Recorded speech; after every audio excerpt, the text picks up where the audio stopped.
hello, and welcome to the show with Wrestling with Entertainment, the only audio experience on the web today.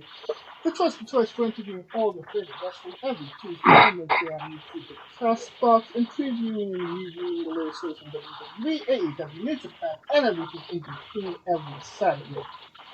I am, of course, your host, that guy, James J., alongside the leader of Squash Squad, Kaliko Yance. It feels good to be back, you know, after a long break. Long break. You're Sorry, on that folks, had to get my shit together. you're on that Brock Lesnar schedule at this point. Tell that to my therapist. And the American Scooter Dust. Domino's has that new thing where you drop a pin anywhere and it'll deliver a pizza there. I dropped a pin into the back of my ex-wife's head. Oddly enough, Domino's did not deliver a pizza to there. Hmm. I mean, they could be delivering something else. That's how many of these rappers get caught dropping pins for their girls, and then they get. I mean, I just wanted somebody to hit her in the back of the head with a pizza. Is that so much to ask? No, you would need Amazon because as soon as you click order, they usually throw the package right at your door. Oh God, what the hell is going on between Brittany and Wendy? God damn. Well, it was a good week for wrestling with as we interviewed Aaron Wade on Tuesday. Great guy, great interview. Definitely go check that out. And on Wednesday, we interviewed Katya the Soviet Suicide. Incredible interview with an incredible human being. I can't recommend that interview enough. You should definitely go check it out in the archives. That brings us up to this next Tuesday and Wednesday. We got D-Bod on Tuesday, and it's his first ever interview. We talked about being from the Fallout Center? He was trained by Mike Law and Marshall Slamovitz. So that's all you really need to know. And it's definitely one you want to check out just for somebody new that you've never heard of before. And this upcoming Wednesday, we have Sid Wei, who actually brought pro wrestling to Vietnam 8 years ago. Before him and another gentleman by the name of Rocky brought before them, there was no pro wrestling in Vietnam. They created it in that country. They were founding fathers, you could say. And we talk about that, not even starting out with a ring, and to being featured in PWI just last month. Definitely one you don't want to miss. And here's some clips of those interviews right now. All right, I'll ask the hard question right now. Mets or Yankees? Yankees.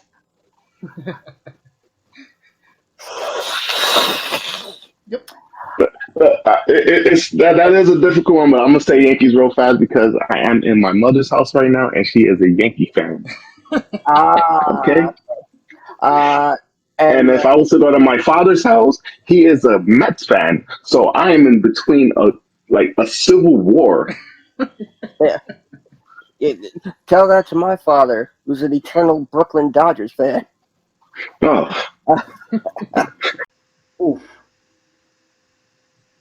Songs, eh? Yes, music. That's a that's a tough choices to make. I don't have a certain songs in my head, but the one that comes to mind, the first thing that comes to mind was "Centuries" by Fall Out Boy. Yes, I do know that. It was my theme. It was my theme for the period I was wrestling on match shows. But now I don't use it because copyright issues. Don't we all know that? Yeah, fuck. The era's different.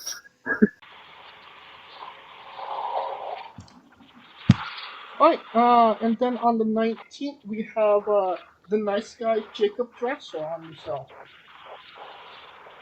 Now that we're done cleaning ourselves over, it was a great day for wrestling because we are wrestling with the news. And I don't think there was any bigger news, massive news we never thought we were going to hear, but it's finally here. We have Blue Motherfucking Kane. Have you seen Blue Kane? And is this the biggest game changer in pro wrestling ever? I mean, does it? I mean, hey, I respect how people want to live their lives, but hey, you know what? If you want to brag about how you blew Kane, fine.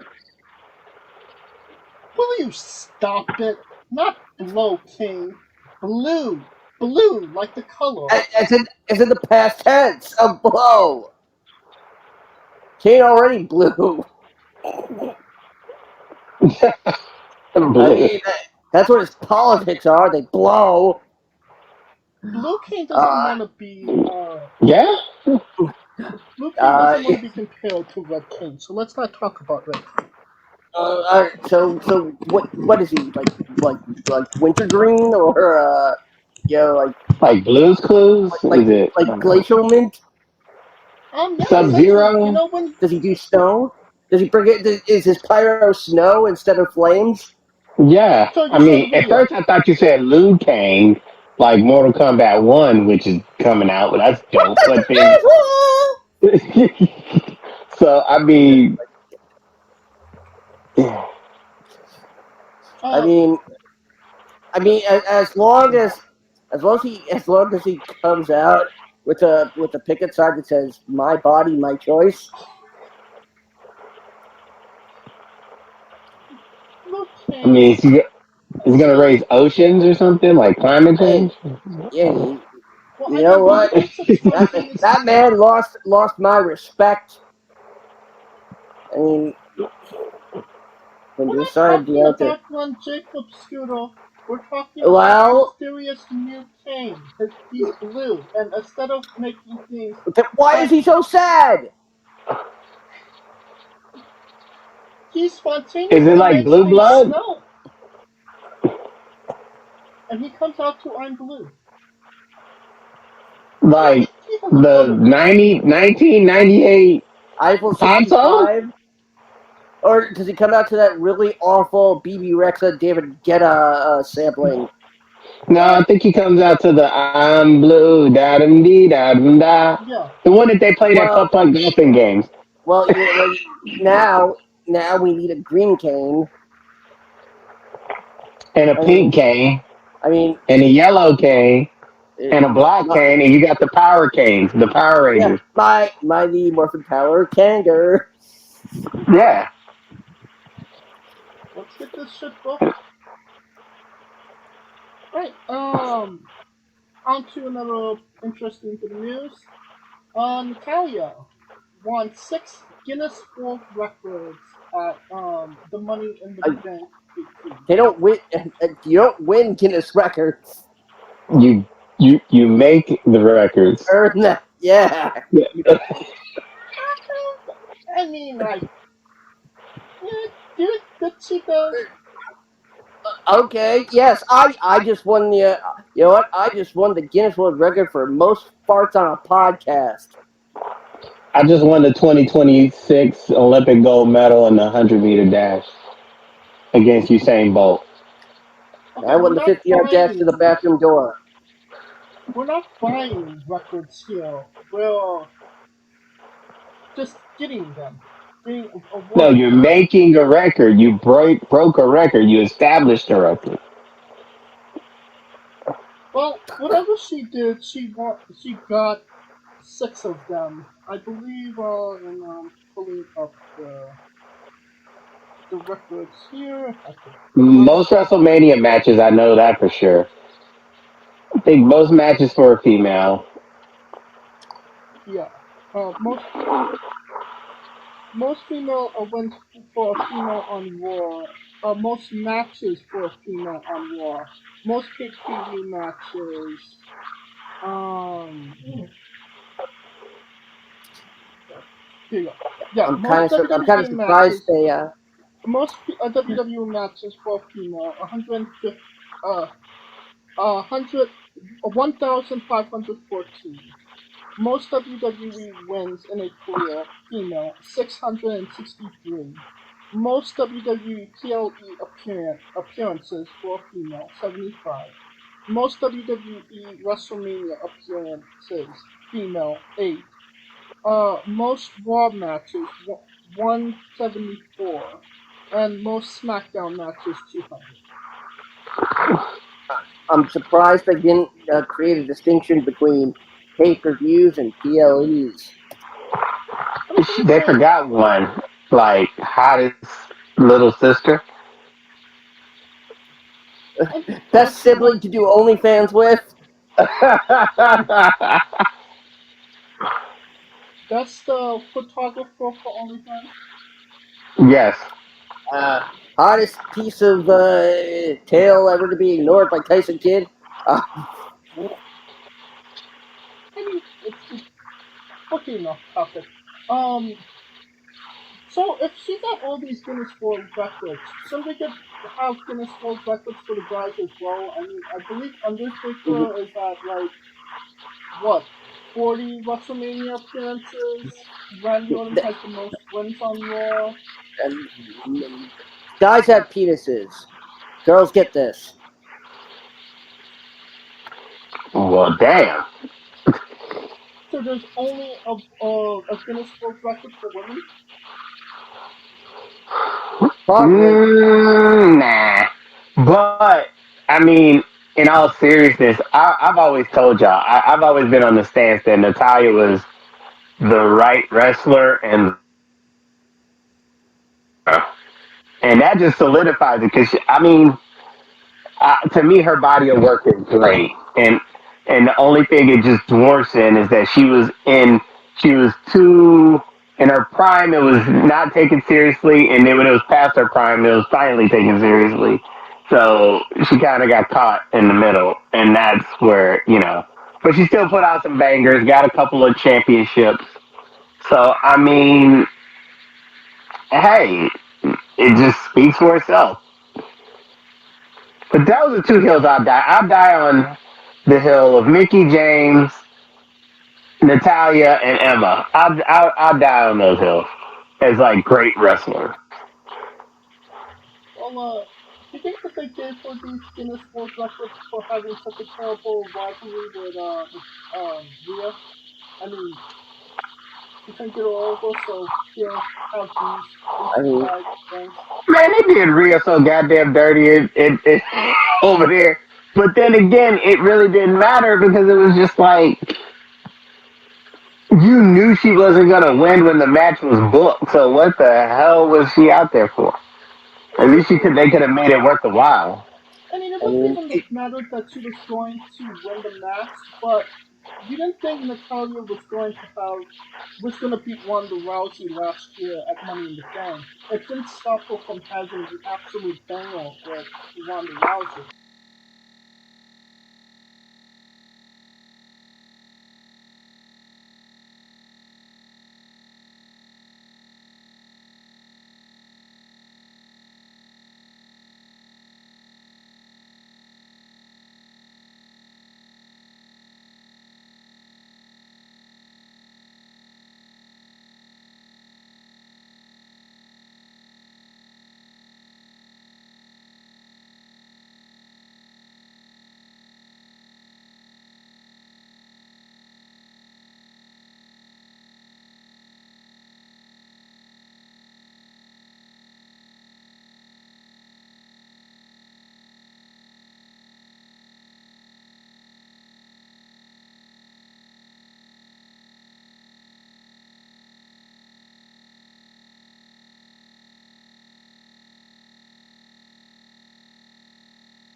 Maxine, yeah, she hasn't. No, Well, she just had the first match on SmackDown, so I mean on Raw, I suppose. Raw. Yeah, on Raw. So I mean, Thank you. give her time.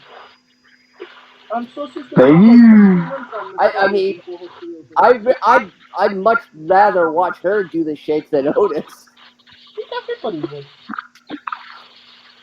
Yeah, I think that's like 99% of the male audience would agree with that. Uh, well, I'm still waiting for Natalya to beat me.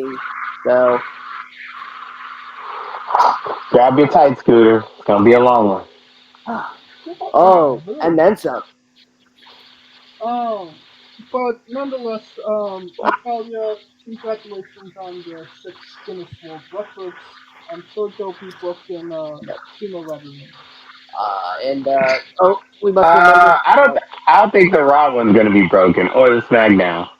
I don't think WrestleMania for sure. fair Charlotte's enough. gonna break that shit in like 3 years, and then Oscar's gonna break that shit. So yeah, it's a gang of people that's gonna break it.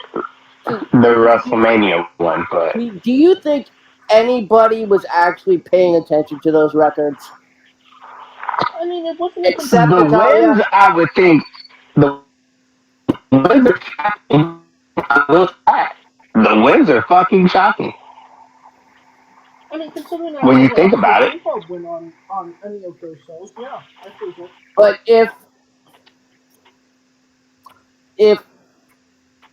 I'm sure Natalia could like claim to at least a couple of those At least without 20 having years. to. So would those records still have been important had she not competed at Money in the Bank She or did Raw, compete at whatever? Money in the Bank. Raw. I mean, Nah, I didn't see there was that. I still think they would have mattered. I didn't see that they even mentioned her on Raw or any I of mean, the outlets, the wrestling you outlets. want to know what they should do? They should they should give her. They should create an Owen Hart Memorial Award and give it to her. Oh, or instead of like what was it, the Mae Young battle, the Natalya Neidhart battle royal. There you go. Yeah, there you go. Done. Mm-hmm. See, that's the problem is With that with just she's the killing off only. Natalya. She's the only. She's now been probably going to be for a long time. The only female to come out of the Heart Dungeon successfully. I That mean, is true. That I is mean, damn true.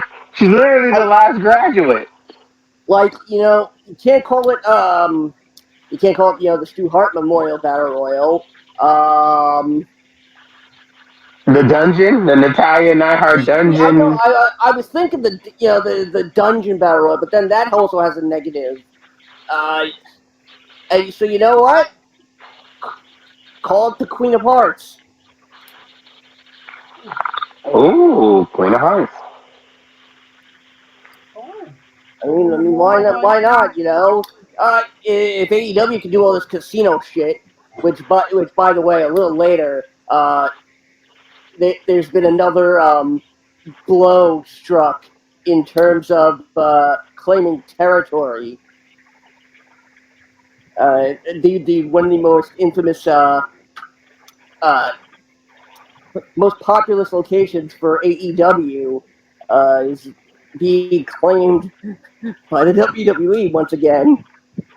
I mean, could you even say that it was AEW's to begin with? It's like subletting an apartment to somebody until you're ready to come back. The fact that Survivor Series is going to be in Chicago, Yeah, uh, uh, All State Arena, as right? as will All Out 1 week after All In. That can't that can't be right because Survivor Series is Chicago. no in November. Survivor Series is going to be in November. All Out is in September. Yes, but All Out is 1 week after All In. It's the same weekend as Payback. Oh god, Did you? that seems like way too much AEW. It seems like All way I too know much is I'm sick of Chicago. Chicago. I'm sick of Chicago having all this good shit. That's fucked up. Could you really say that they have the good shit? They just kind of have shit at this point because AEW is there every other week. I mean, They're getting more admittedly, shit than Memphis. They're getting more shit than the West Coast. They get more shit than damn dear New York. Like fucking A. I mean, yeah, they. I mean, hell, SmackDown was at MSG last night. Wasn't exactly the. Oh, I mean, first hour of the show was literally. Let's beat up on the Usos some more.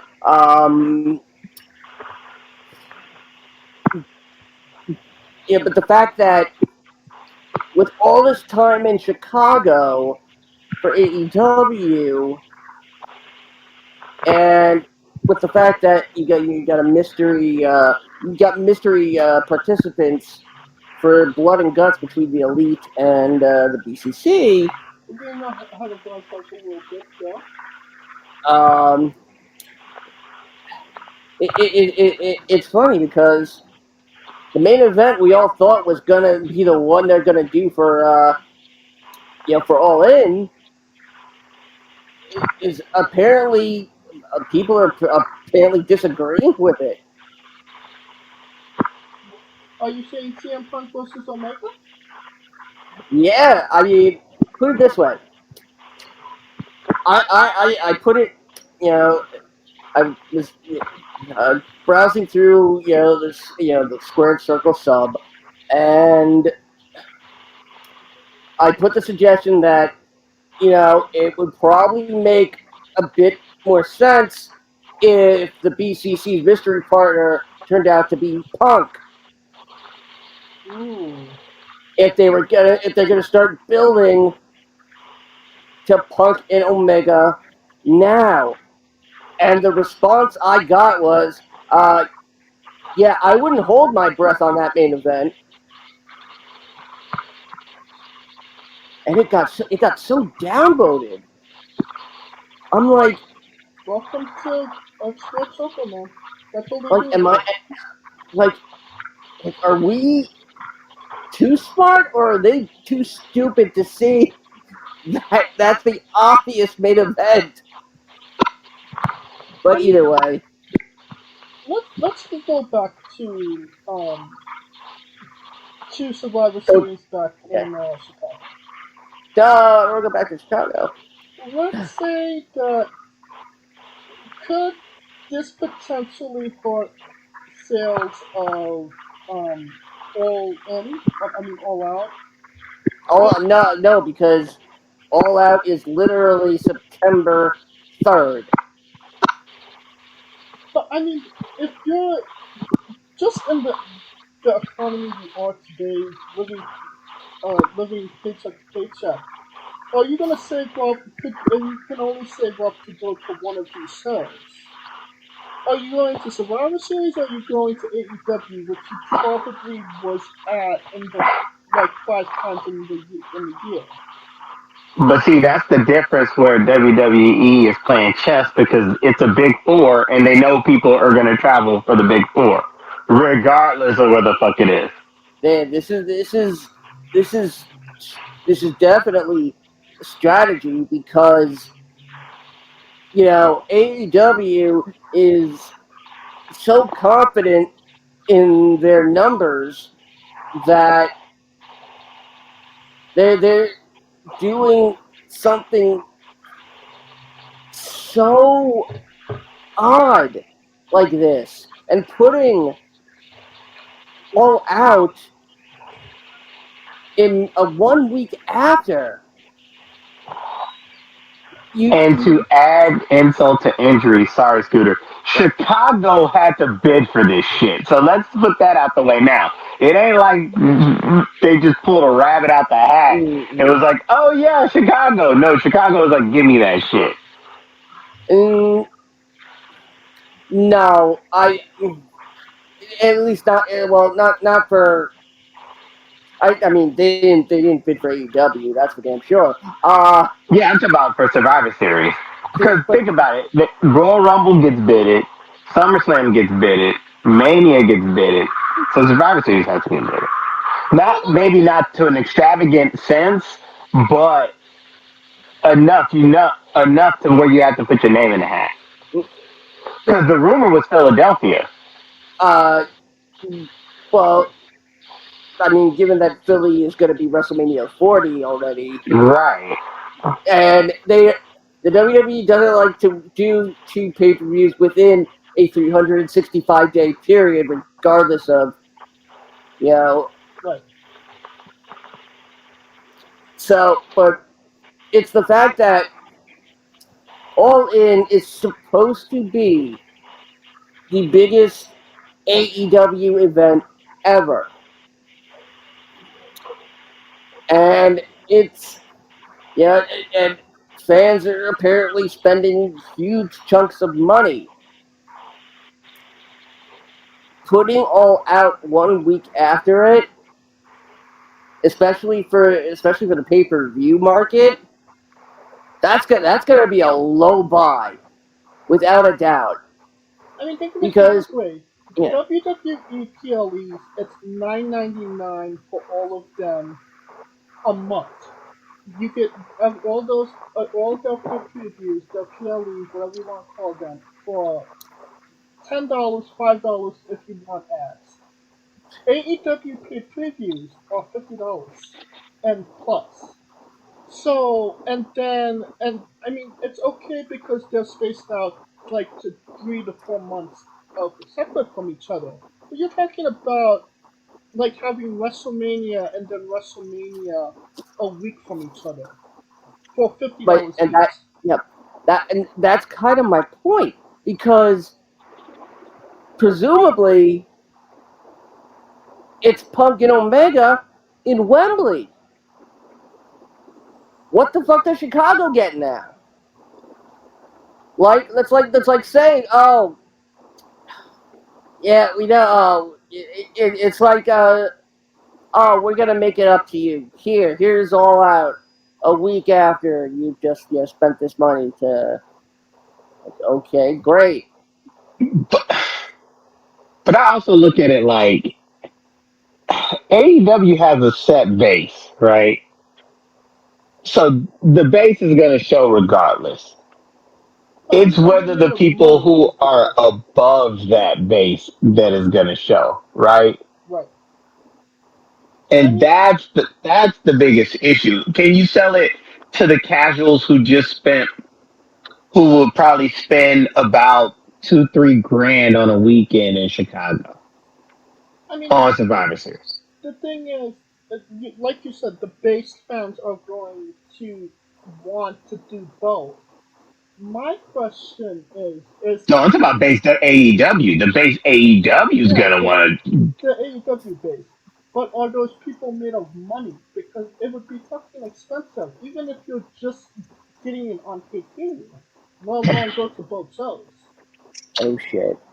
Um. No, $60. Eh. Well. Uh. I think I and I'm just reading this right now. Um. I think I think we could possibly say. I think now I can safely say after reading this, Punk and Omega, if it doesn't happen in Wembley, it will happen in Chicago. And that's bullshit. But here's the thing: if it happens in Chicago, that there could possibly be a riot, and I wish I was over exaggerating on that. Oh yeah, Chicago will definitely fuck some shit up. There's a reason I Martin Luther King couldn't even take over Chicago I because the motherfuckers I rowdy. I believe um, uh, Kenny is uh, and I can't 100% confirm this, but uh, uh, hold on. Let me just make sure of something so I can.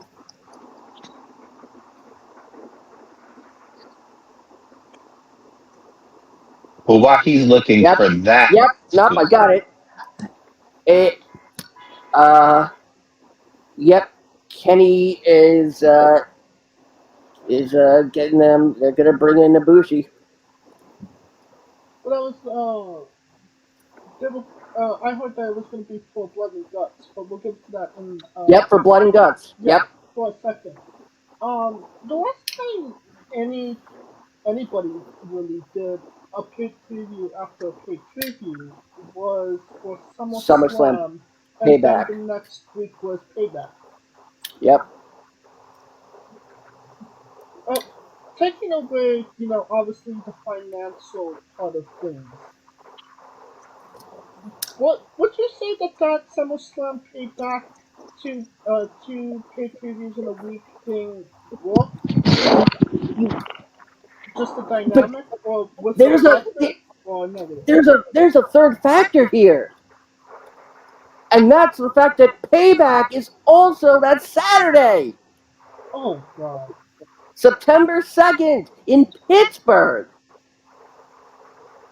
So does it fall?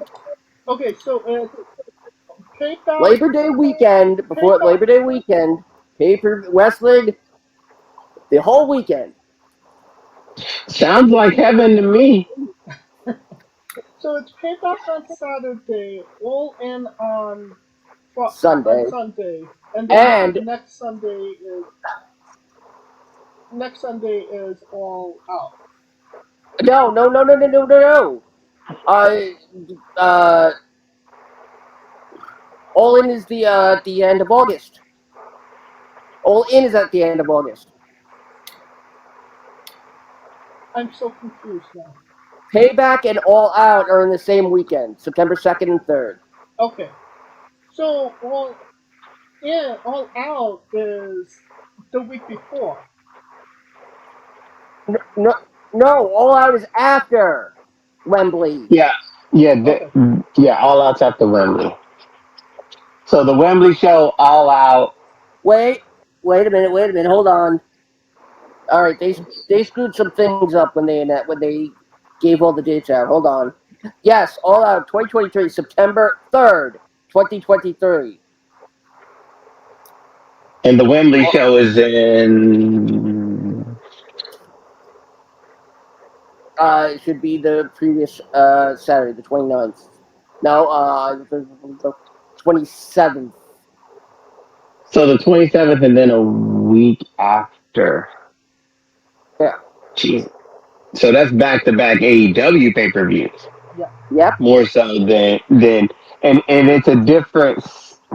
it's a different sell for AEW because you're paying for those who can't go to Wembley, it's 120, but for the base, that's nothing because they're willing to just buy it just on out of spite that it's not WWE. I mean, WWE is going to The, get an audience regardless because again, they're on Peacock. It's five they're the circus. They're the circus. Everybody go, when they come to town, everybody knows who they are, bingo. So I and mean, and and because they got memories attached to it. When you hear WWE, even without the E, you think F, and you think, oh, Hogan, Warrior, blah blah blah blah. It's a nostalgia thing with them. it's a different audience AEW as is well. relatively new. It's a different audience as well. So I mean, you're going to, and it's only going to be a 3 hour pay preview of PLE. So I mean, it's an easy watch to begin with. But I don't know about you guys, but watching a 4 hour AEW pay preview has been somewhat of a struggle for me. Has it been for you Yes, guys as well? yes, because it's all the wrestling and no story. Yeah.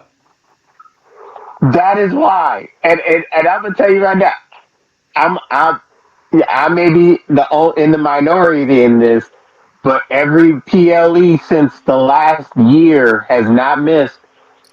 They have not missed.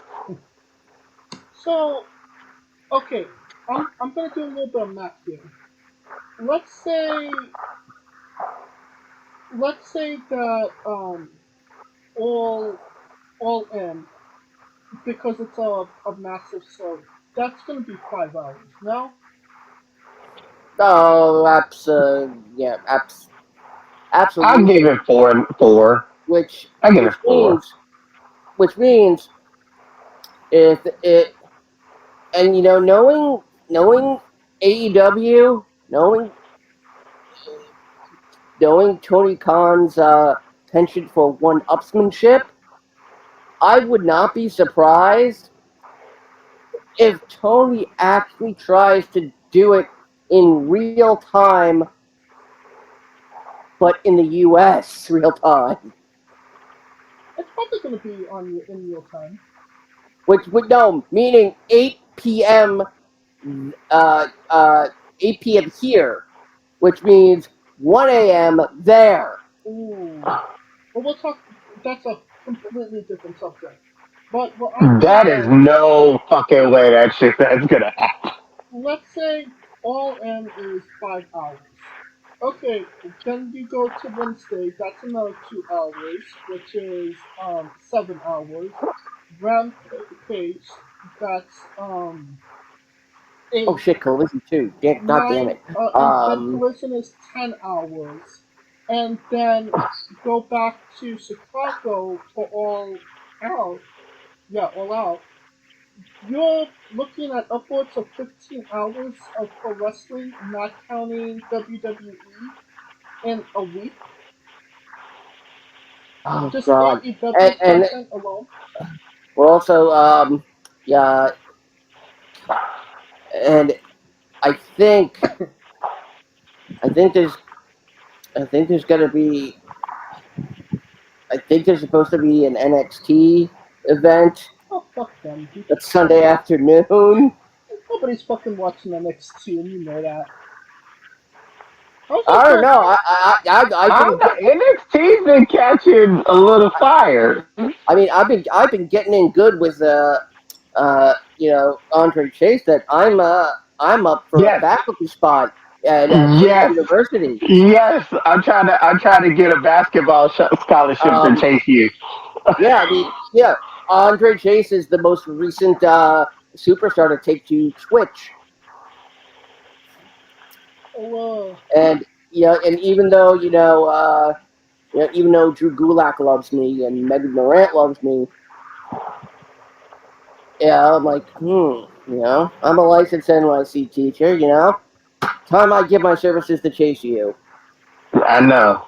Let me uh let me apply for a football scholarship or a basketball scholarship or the bowling team. I'll take the bowling team. No, they have a paper football scholarship. Hey, I'll take it. I Heisman Trophy paper football. just want to know if Uncle Steve is doing anything good on NXT. Steve, good old Steve. Yeah, I don't know what the actual name is. You just named for Steve last week, and Yeah, who are we talking about again?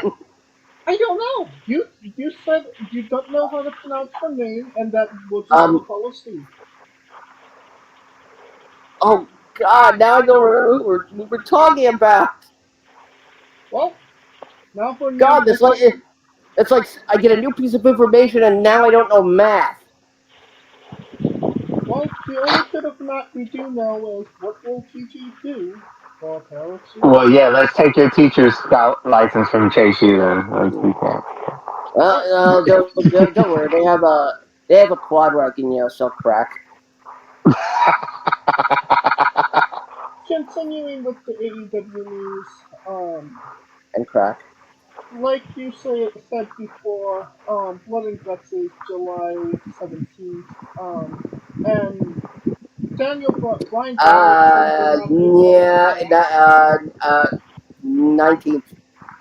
19th? Okay.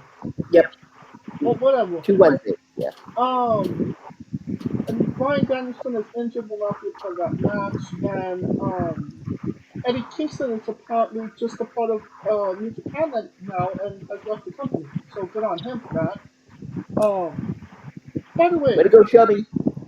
by the way, congratulations to Eddie Kingston on winning the New Japan Strong Championship, Or and Julia for winning the New Japan Women Julia? Strong New Maybe. Japan Strong You knew Women. Willow was not gonna have that motherfucker for long. Hey, hey, Willow Nightingale is a former NYWC champion and not a women's champion. I'm not knocking her, but when they called that I, audible, it was like let the countdown begin. I wish I was, but I know, right? I mean, I was my thoughts watching that match between Willow and Julia was like, okay, if Willow wins, then she signed a contract with New Japan. She's going to be around. But you if know, she loses this, then yes, no contract was given to her. yeah, James, I'm really surprised that you actually said her name correctly. What do you mean? Spell it for me. I don't spell. Fuck you. I'm really surprised we didn't get a Gulia. Okay, no problem. We need to Giulia. That's pronounced Julia. Oh, Julia. anyway, honestly, Eddie Kingston is better used in New Japan anyway, so it's Emphasis on the ton. he's better used there, and it's great that he finally got his due in Yes, a hard fought match against Kenta. Congratulations, yes. Eddie. NJPW Chubby Championship. I mean, Short Championship. He's gonna Now kill me. back to Blood and Guts. There's one missing spot on the Elite, one missing spot for the Combat Wombats. So The combat. My yeah. God. You know, Jesus Christ. You know what, James? Just mispronounce stuff on accident. It's funnier. What do you want to call them? Like I was gonna say, the big black cock combat club. None of them are black. That is true. Neither of them from Blackpool either. Exactly. So it's Kota Ibushi is going to be a part of the Elite. Is that almost all completely confirmed or Um, no? the story behind it is uh, Kenny Omega uh, disappeared for a little bit. Didn't tell anywhere when he went. All he said was he didn't go to Canada and he went to go visit an old friend. Well, Ibushi isn't his friend. He's his golden lover. Yeah, the golden showers. Something like that. Yeah. Yellow rain. If you good, you might get a shower for Christmas. Christmas? My man said, The So Yellow who's Rainmaker. so who's going to be a part of the BBC? See, there you go. Are we fans of the BBC? Are we fans of? Let's see, where are we gonna go? Are we gonna take it down? The big black cock route or the Big Ben catastrophe? it's going to be Mr. Marcus.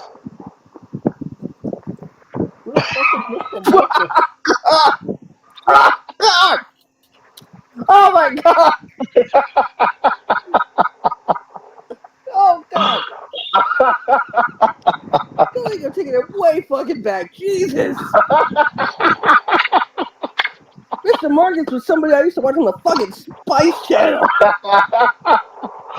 Oh Back shit. when I had to Oh. steal my cord. God damn.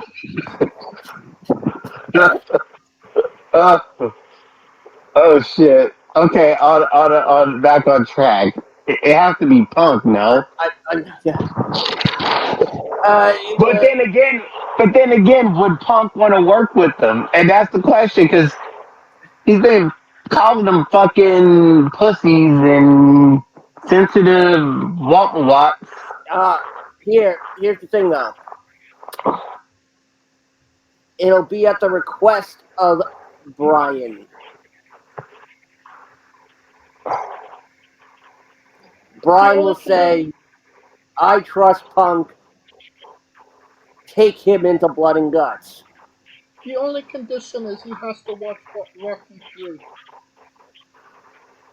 I mean, they could, like, you know, it would be really, really fucked up if it turns out, okay, yes, the elite,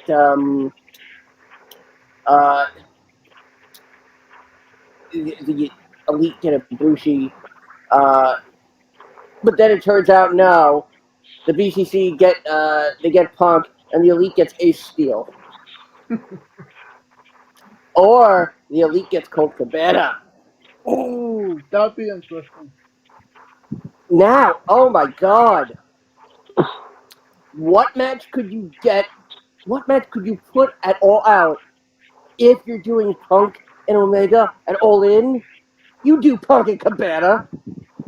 I was thinking Punk and Cabana's mom. No, that's behind a paywall. Oh. Damn it. Only fans will pay for that. This is the truth. Marcha. So will Kota Ibushi in AEW, will it work or will he get just thrown in with the rest? That depends on Oh, which they're going you to. know what they'll do. Great debut, gets a title shot, loses, and then falls right back in line. Yeah, the Adam Cole treatment. Yep. Oh, I mean, Adam Cole, Keith Lee, Miro, shall I continue? By the way, now Ruby Soho. Uh, Ruby Soho, Ruby, such a hoe. And is it me or did Soraya's tits get bigger? God damn. Will you stop it? I never started. Uh, Well, I'll uh, end it. Well, there is an opportunity news from AEW, and that is that Milwaukee Black said that he wanted to be exclusively on Collision. It does seem like there are some people within the AEW that are exclusively on Collision, which makes sense, right? no, makes no sense. no, When the owner says, unless they're "Oh, doing a draft. yeah," the owner says there's not going to be a split. Tony's going to get backed into a fucking corner of having to do a split. And you know what we're going to fucking end up with? We're going to end up with Dynamite and Rampage as the split. Oh, yeah. But to be quite honest, when they created that show, it was going to be a split. Like, I'm sorry, Collision's still a fucking stupid name. I'm sorry. I mean, WWE took all the good names. And could call it, Saturday Night Great, Glycerin. Great Balls of Fire was still available. No, WWE took that. I mean, Trust I me, they mean, gave that back. no, I mean, Great Balls on Fire. The main event of that Possible. show, the BBC. Might work. Right. Saturday Night Shit Show. The last bit of news today. Biggie said that there is no time frame or timetable for his return to WWE. So next week? That's what I was gonna say. He didn't say that he was not. And for full context, I did read what he said. He never technically said that he wasn't cleared to wrestle. He just said that there was no timetable.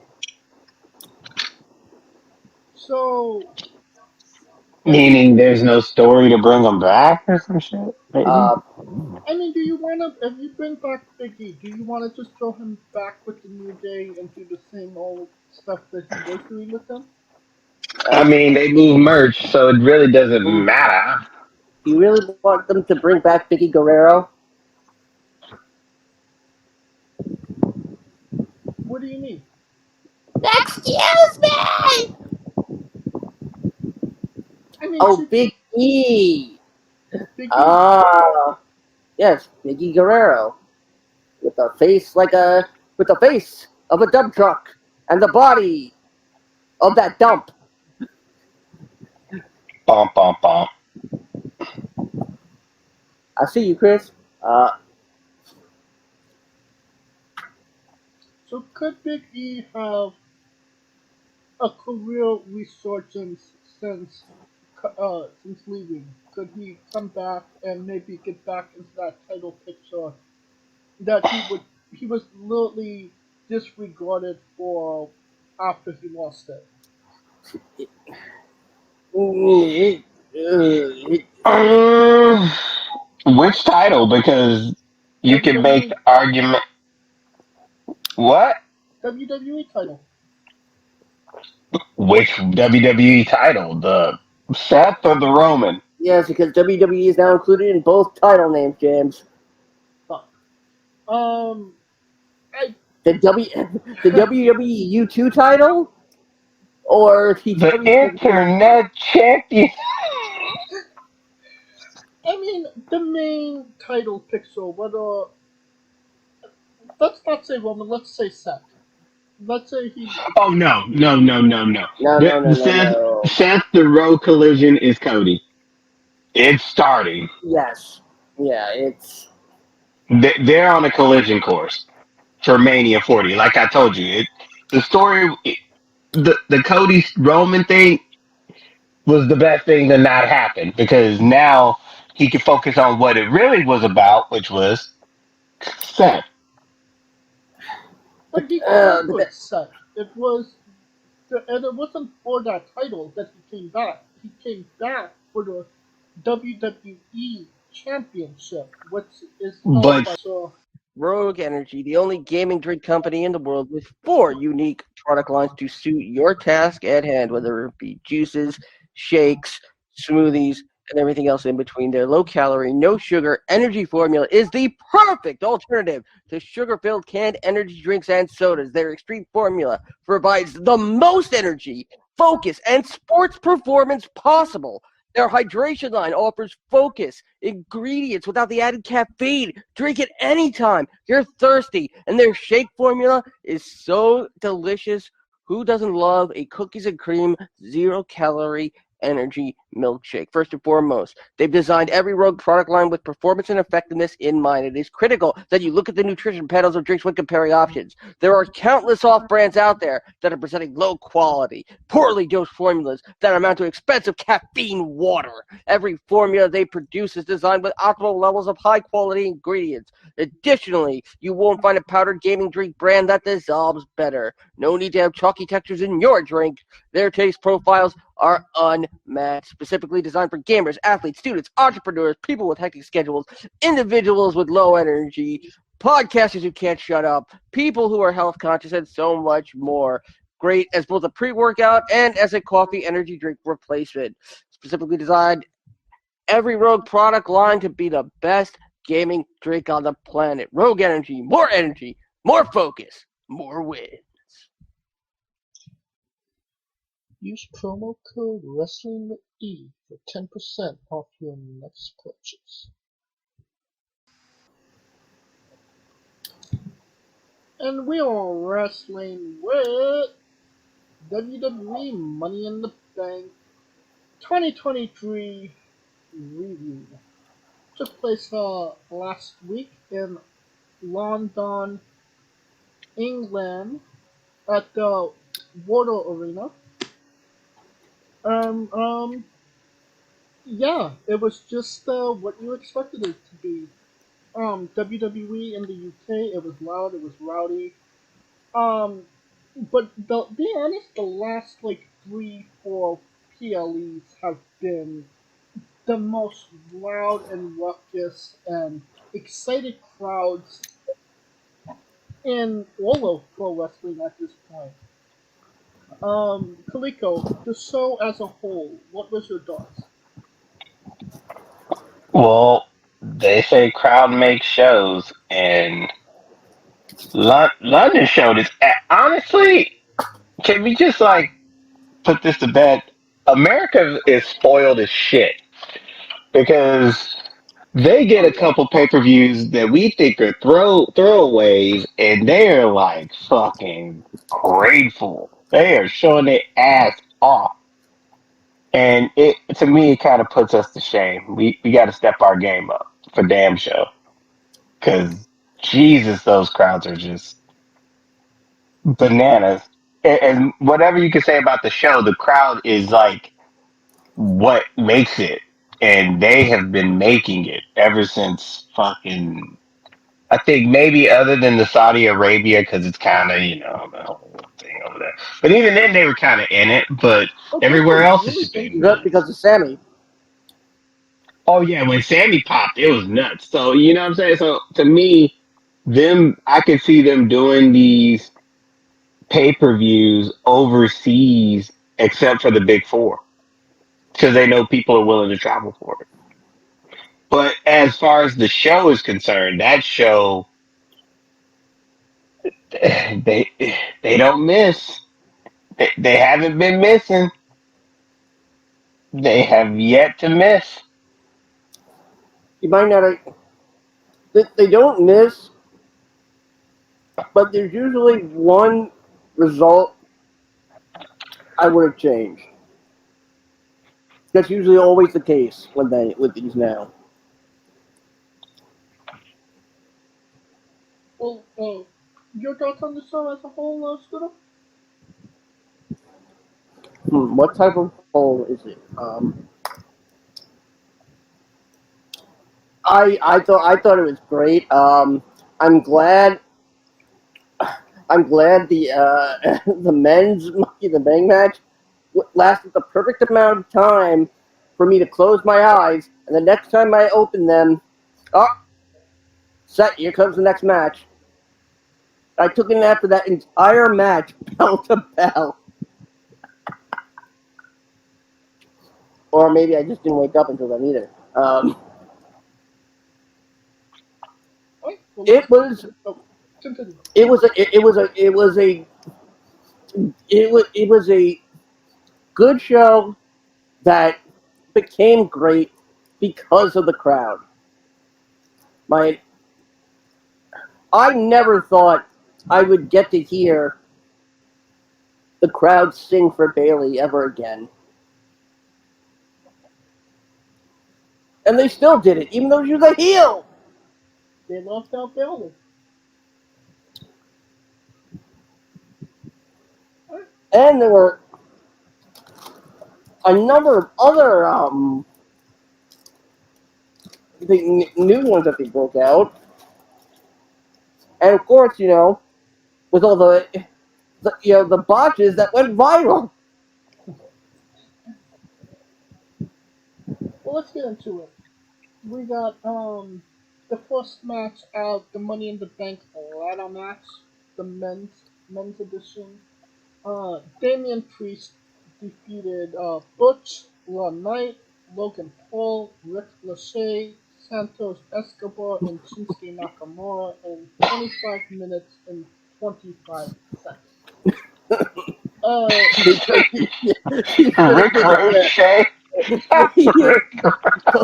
you should have been here for the past couple of weeks. Rick Ricochet. Would you stop? Rick Lachey. Jeez. Rick, yeah, yeah. He's not even making him Irish. He's making him like 98 degrees. I mean, Oh God. before he was 98 degrees, instead of Oh, it's being, me, Ricochet. I mean, to be agree that Ricochet is pretty cold. He needs to get up to 98 degrees. But then he's got a fever. So, Kaliko, your thoughts on the match?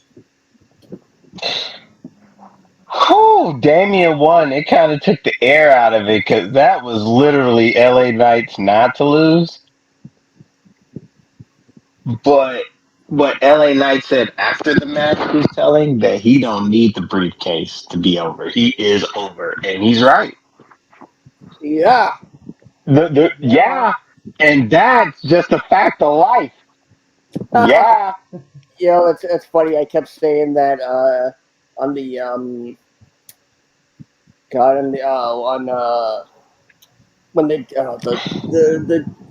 the Ron Drew Gulak does the Twitch sidecast, and I kept saying, "Oh, it's not a spoiler. It's just a fact of life." That it is. But Yeah. usually when somebody is as over as LA Knight, they don't win. And I mean, if you're gonna go with anybody in this match, um, I think if they would have got Logan Paul to win, the place would have rioted at that point.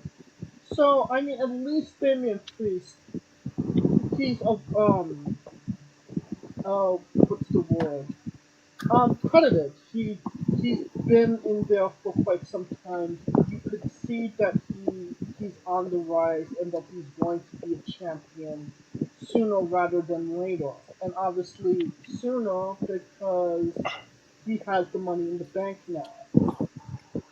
Well, that's the thank you for not fucking up Bad Bunny's life. No. Oh yes, 100%. But oh, I will guarantee you, I know when he'll cash it in. Yeah, yeah. yeah. Look for the next event that's scheduled in Puerto Rico. And then When is it? honestly the Money in the Bank winners, the theme was telling, but we'll get to that later. Right, because yeah, we'll get to that in a moment. But it was kind of like you usually say for the Royal Rumble, there's a theme to who won what matches. Yep. Um, but I mean, I was happy that Priest won. The guy definitely deserves it. I mean, if you to have a 20-minute match with Bad Bunny and get it over, good on you, man. Seriously. I mean, he made Bad Bunny look like Jesus for one night.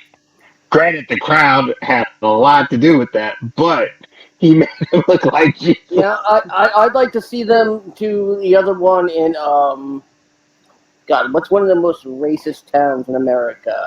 Chicago. No, Mobile, Alabama. in an Uh, actual, Mobile Park, that's a an mobile home interesting lot. match concept. The Trailer Park Tuscaloosa. Trailer Park match. His tusks will be loose after that. Uh, yeah, like okay, they're going with the state the faction generals, are winning, and it's gonna be to the point where eventually Finn is gonna try and talk Damien into letting him have it. I was thinking he's gonna cost him the Like, yeah, briefcase if he doesn't. considering that Trish has already technically cost Balor the title, um, this is really evoking Randy Orton Triple H to me, quite honestly. I'm not on the lines of it's Batista and Triple H because there was Mm. never really any animosity between Orton and Triple H when Yeah, Priest. exactly. I mean, and technically, there's technically not animosity now between Priest and Balor. It's just after one show. Oh no! I Keep mean, keep keep, it's keep in been mind. good. Keep in mind when Orton did this thing in 2004. Nobody actually expected him to do what Triple H could not. I mean, So it's God. I and this is where I think I don't know if Priest was the right person to put this on now. if Priest wins the title and then we have a Priest versus Finn Balor rivalry, and that's essentially what breaks up the group, then I'm okay with that. And if Priest goes for to cash it in and then Balor costs him the cash in, and we still get Priest versus Balor, I'm there for it. Honestly, I'm interested. Here's the thing though.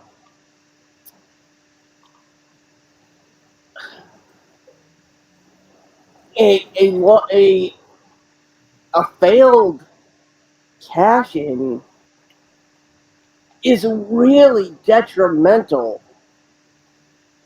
when you think about it.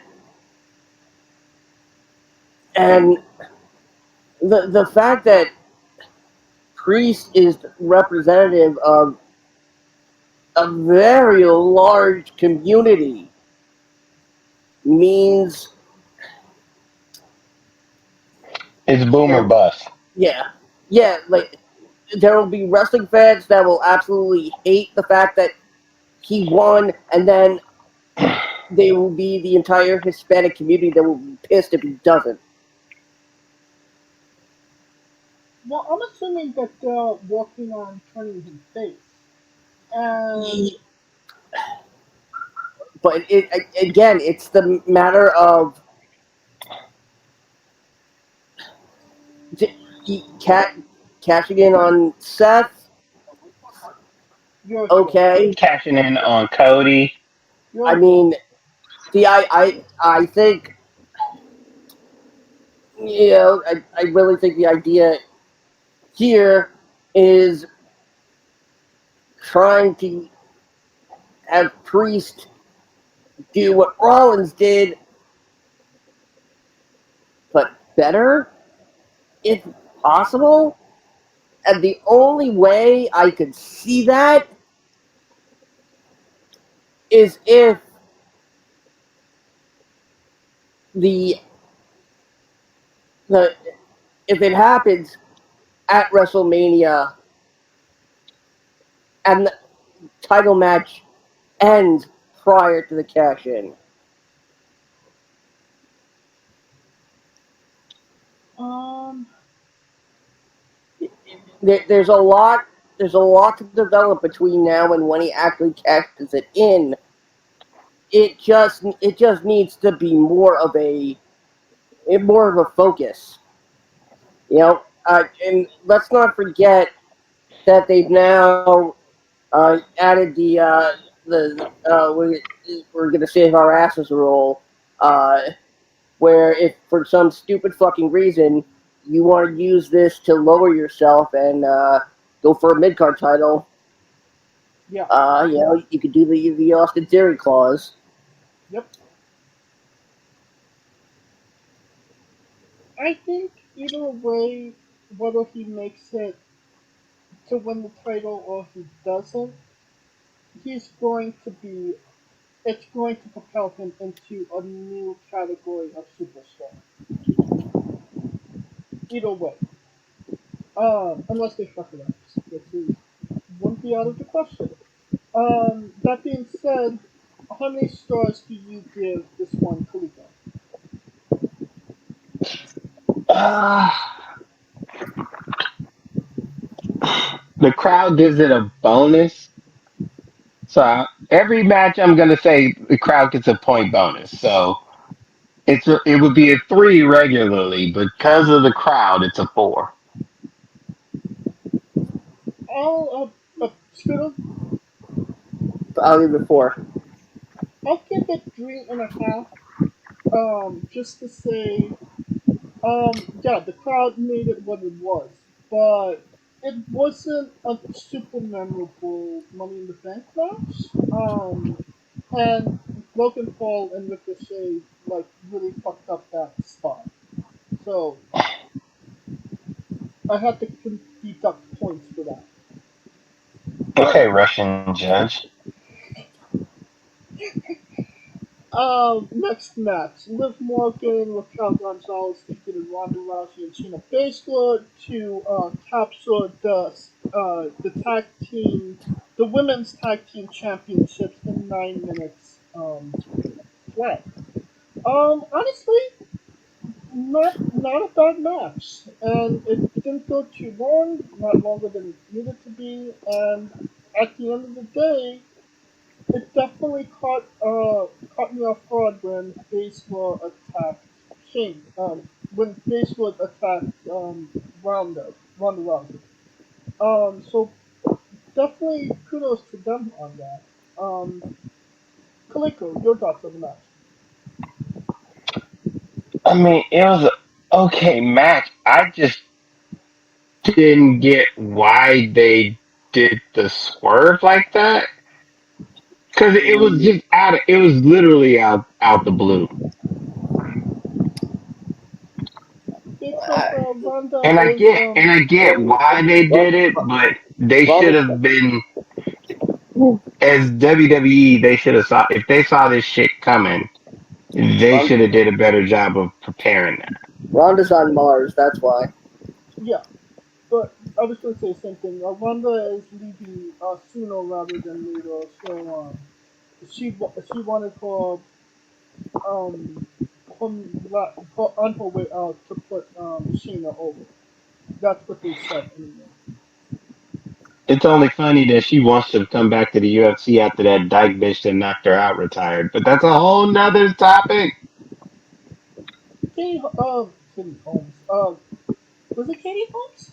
What the fuck was the What? title? From Dawson's Creek? Knocked her out?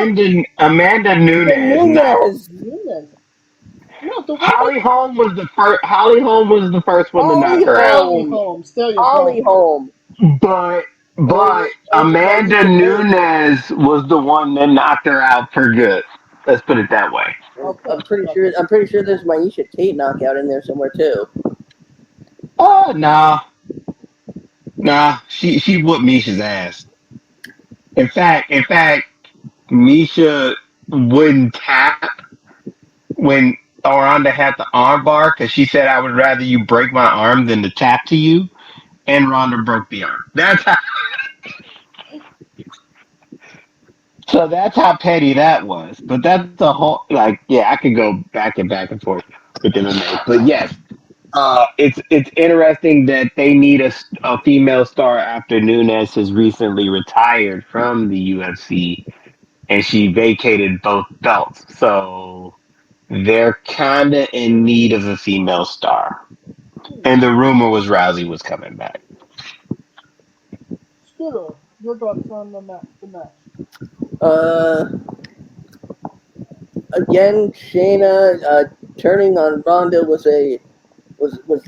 pleasant. Shayna, told us said what we all were thinking.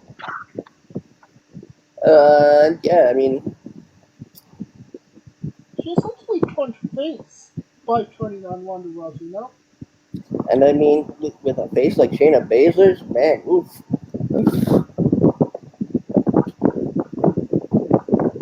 Alright, Scooter, how many stars you give this one?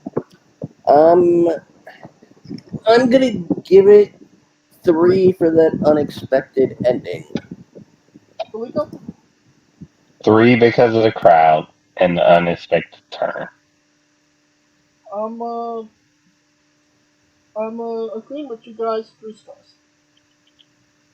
Alright, match 3. WWE Intercontinental Championship match. Gunther retained against Matt Riddle by submission. This was basically just we need Gunther on the card, and he needs somebody to slap. No, Kalika? That's what it felt like. I mean, it was just like sacrificial lamb, Matt Riddle, welcome back. Your first match, Gunther beating the shit out of you. I mean, the matches before the Gunther match. Yeah, but it just seemed so one sided this match. Like it really felt one sided. Would you attribute that to the home field advantage by Gunther? I mean, you could partially say that. You could partially say that Riddle just came back, so it's kind of like figuring out that mojo. You could, I mean, there's a lot of different variation factors that could go into it. But it was without question Gunther was going to dominate. The question was whether Riddle was going to put up a fight, kind of like how Natalya got done in at Crown Jewel. If he got smashed or not. Pretty much smash stacked pin. Oh, you're not wrong about that. And I would say he was essentially the sacrificial lamb in this match. Um, but does it feel like Gunther doesn't have a finishing move? It's just whatever he hits you with, that's his finishing move. Um, no. Well, you can make that argument because he's more known for the chops than he is for his finisher, which is really a powerbomb. I mean, sometimes he wins with a Dominator. So I mean, Yeah, so he's trying to figure that out, but he doesn't need to figure that out because everything in the match is what captivates you. Although you do need to know when that bitch is over. But I feel like when he chops you, it's over. so at the beginning of the match, essentially. Pretty much. When he slaps the shit out of you, it's pretty much a done deal. All right. Is Scooter there?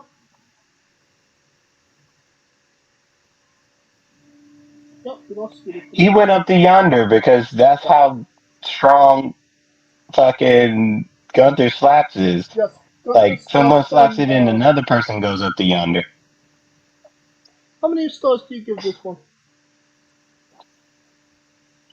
A three because of the crowd. The crowd gives it that 1 point bonus that puts it right above the threshold. I agree. Alright, Cody Rhodes defeated Dominic Mysterio in 8 minutes and 40 seconds. And yeah, it's Cody Rhodes versus Dominic Mysterio. I mean, nobody was exactly expecting an 8-star match in the Tokyo Dome. He was. This is I think this is exactly what it needed to be. It got Cody over, it got Dominic over. It was just good shit. Kaliko? I mean, the crowd still ate it up. So, I mean, that's how you know that's how you know how much of an impact a crowd has because that match really for if it was in the states it would have been a bathroom break, but due to the fact that it was in London, they treated it like it was the greatest thing on earth. I don't know if this was a bathroom break match. I mean, Cody Rhodes and is over like Rover, and Dominic is the opposite, the negative of over like Rover because people hate him so much. So I did expect people wanted to see this match. I definitely wanted to see it. but what I'm saying is that the context is in the story building wasn't there. It kind of felt like it was just put together just to have the match, just to say that it happened, Mm. and that gives a better kudos for the crowd because most people when they see stuff like that, especially here in the states, their first reaction is, Cody deserves better rather than looking at it as Cody building himself up to be the contender. Does that make sense? And building Dominic as well. It gave Cody something to do, and it built Dominic's profile. Pretty Scooter. much. Honestly, Dominic got a lot of work. He's been getting a lot of work. Low key. Oh yeah. Scooter, you came back from getting slapped by Gunther. What was your thoughts on Cody versus? Uh, uh, like you said, this match was, all it needed to be a little bit of a distraction. Um, it shows that Dominic is still, well, put it this way. I put out a tweet about it, and I will read it as so. Dominic, sure, your actions can be summed up like this. Coño sin espinas. Ria tiene pelotas más grandes que tú. Pateada el tercero, Cody Rhodes. Translation, you spineless pussy. Rhea has bigger balls than you. Kick his ass, Cody. And that's essentially what happened. I mean, hey, that's what happens when you don't use an ex-condom. I This mean, is dirty Dom now. I like Death Row Dom better though. So.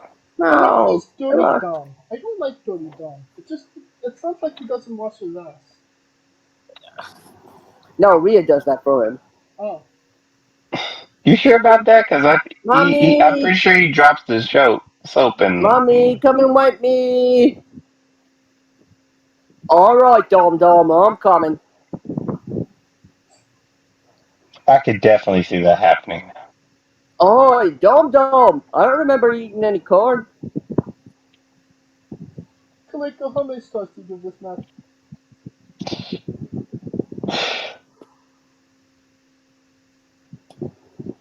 A three because of the crowd. Scooter? I will give it 3 porcelain thrones. I will. I give it 2.99. No, I'll give it 3. And the match between Gunther and Riddle, how many stars do you give that one? It was a match between Gunther and Riddle. See? Uh, oh God. Uh, we all knew it was bull anyway. I mean, at least it wasn't, put together, spot fest. So I'll give that 3. I would also like to uh, note that I love that Riddle is now branching out, promoting his invisible footwear, as we saw on Valhalla in her six person tag match against the Alpha Academy last week, wearing those invisible boots, which is really fucking stupid because men are allowed to go barefoot. Women, that used to be a big no. Really? Yeah, women were taught to protect all parts of their body. Hell, it's some would say it's still a bit taboo, and some would say it's even reckless. I What? mean, one wrong move, and then You I could mean, dive from a stub toe? you can do you can do more damage without the boot. Think Sid from Sin, but 10 times worse. You Hmm. actually you actually see the blood pooling. Oh, God. Um, I give this match 3.5 stars. I gotta read. Um, I don't remember if this happened before or after the next match, so we're just gonna talk about it now. John Cena came out, and the crowd was happy to see him. You know, it's funny because as soon as I saw him, when the first thing I said to Ryan was, "Watch WrestleMania London."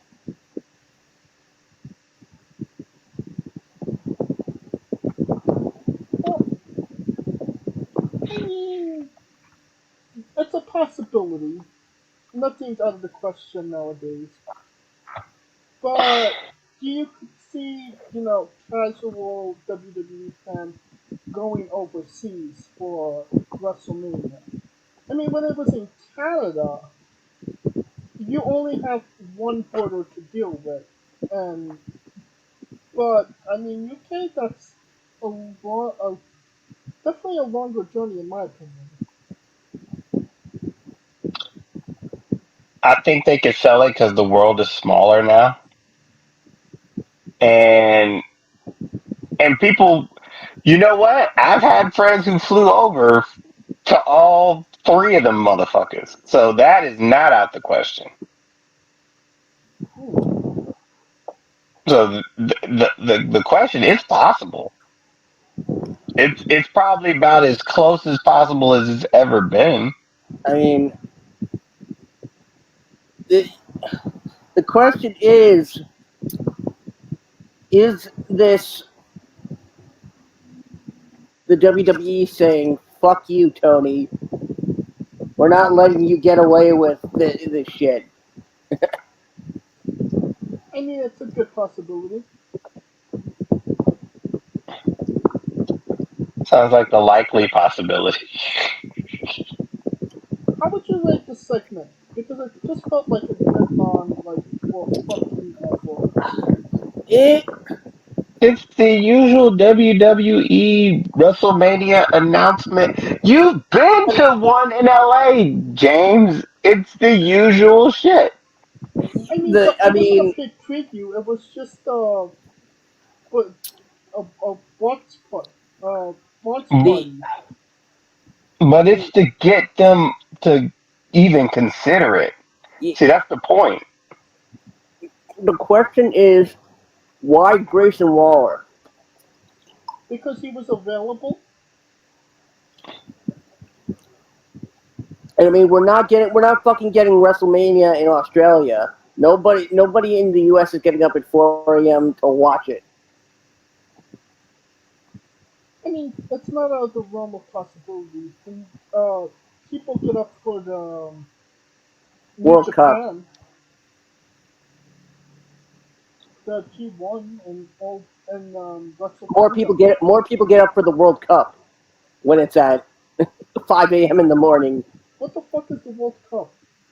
Is that a, didn't they do that a couple of years ago at Saudi Arabia Yeah, first? you know the sport that y'all suck at, but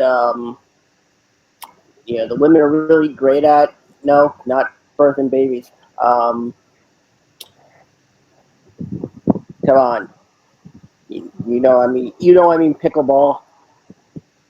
Pickleball. Oh, all right. I didn't think pickles came in ball shape, but all right, I'll believe you. I mean, they already look like dicks. You gotta think the balls went somewhere. I don't know talking about? I only watch pro wrestling. Soccer. I do not suckle. I love and respect for that.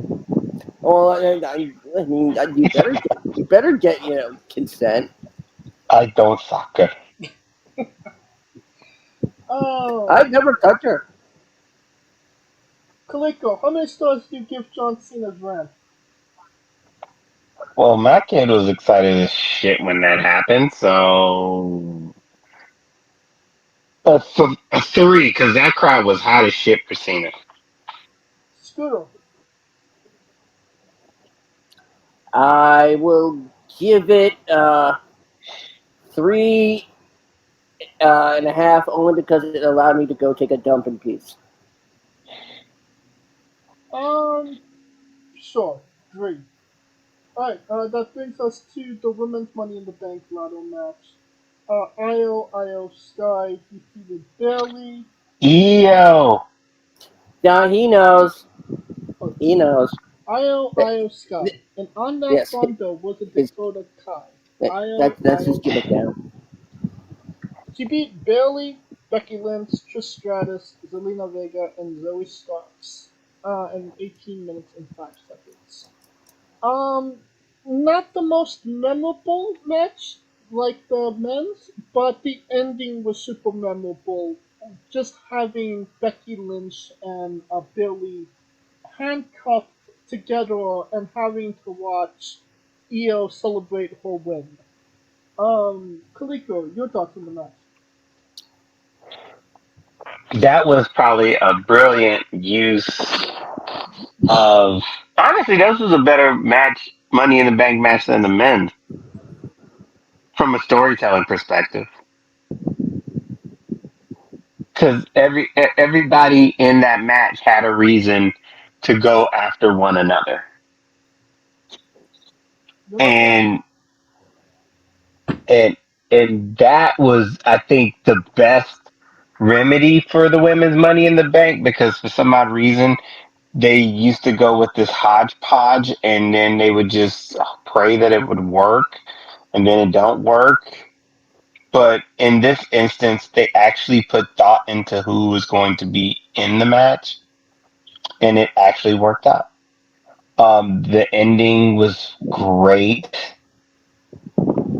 The theme fit in with the women's Money in the Bank, same as the men's, and I call it the beginning of the end, because it's the beginning of the end of these factions. That's for damn sure. It's the beginning of the end of these goddamn factions. And Bailey has a history of turning and kicking people out when they get more shine. So that's not out of the realm. But overall, it was a great match. The person that seemed least likely to win won, and the crowd was happy for it. So I guess they listened to the crowd when she was facing Bianca. Thank God. And Scooter. It's funny that all of our second choices were winners. Yeah, we both picked Io as our second choice. Um,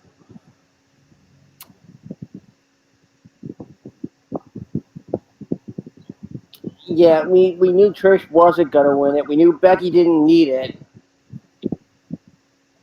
The only other one that made plausible sense was Zelina. Yeah, and that's what And But honestly, why do you need a toothpaste when you have a flipper flop, right? Chancla. God bless you. Um, the thing is that I could see Zelina winning the same way, I mean, wasn't but she the one that broke Trish's nose? um, mm, I think they're attributing that to Becky. I mean, they could attribute to whatever they want, but at the end of the day, I'm pretty sure it was Zelina throwing her face into a lotto. Yeah, well, they just wanted a reason to give Trish that that dashing Trish Stratus mask back. Yeah. Um, I could see Zelina winning it the same exact way as Io. In fact, they kind of did that finish 2 years ago when Nikki won. Except they did it with everybody on the ladder. Yeah, but they wasn't handcuffed to each other. Yeah, well, it's the same. It's the same concept. Well, that's true. Everybody's busy with each other, and the person that sneaks in. Yeah. Yeah, climbing over on top of somebody to Hmm. get it's like one of the few endings we haven't seen is somebody who doesn't need a ladder to grab it. Actually, that was Carmella when No, Ellsworth grabbed the ladder, uh, grabbed the mm, briefcase, and gave it to her. no. That's not what I mean, and I don't mean it falling into Otis's hands. Even though that was, even though that was uh, an ending, I was in the on the list of endings I would like to see. That Uh, was a good ass ending. uh, I hated that ending I, so much. I I don't know if you remember. God, what was it? What was it? A WWE Spring Stampede. Uh, it was Roddy Piper, the Giant. I forget who they were facing, but it was like it was a bat. There's a bat in the center of the ring, and Piper gets on Giant Big Show's shoulders and gets it. Yeah. Or just have Ricochet do some flippy shit. I mean, think about this for a second. In all the video games since Money in the Bank has become a thing, you know how often people just hang on to that fucking case and fall down? Oh yeah.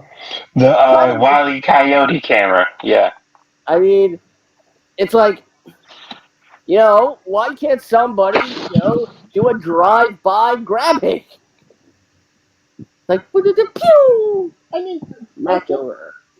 like when John Cena won and he bashed Big Show's head in with it, and it just came out on it. The handle broke, and it was in his hand, so he won. The handle could break, and you could just grab it. See, uh, also, the one thing I had a huge problem with at the scrum was that there were no contracts in those briefcases, Well, yeah, just because in T-shirt. the contract is the briefcase. No, no, it is not. No, there is an actual contract storyline wise. There is an actual contract in there. In fact, it's a storyline in 2K23 where the the briefcase is handed in, and when it fails, and when they end up not winning, they reveal, oh, it's not in there. Here's the contract. Now we're cashing in. Boom, new match over. I mean, Like, does that 100%. mean they have? Does that mean like they have to take their shirt off if they want it now?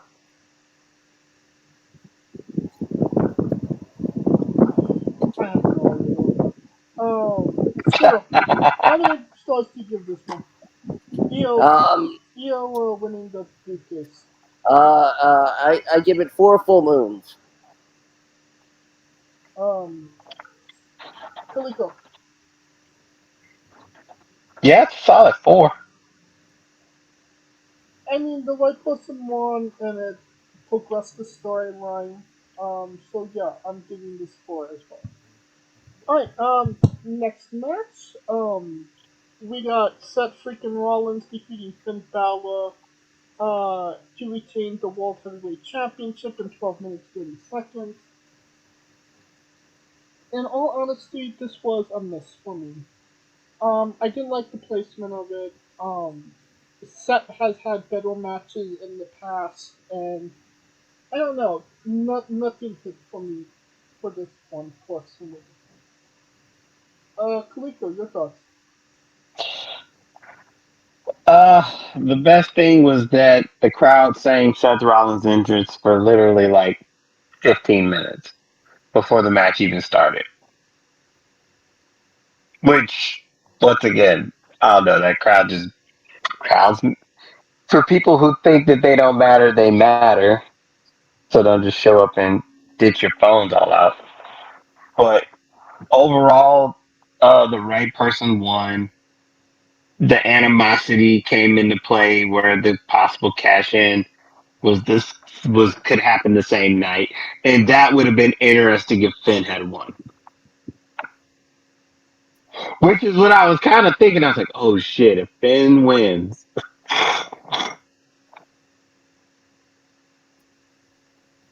So yeah, that's suspense. Yeah, I'm in the same boat as you, James.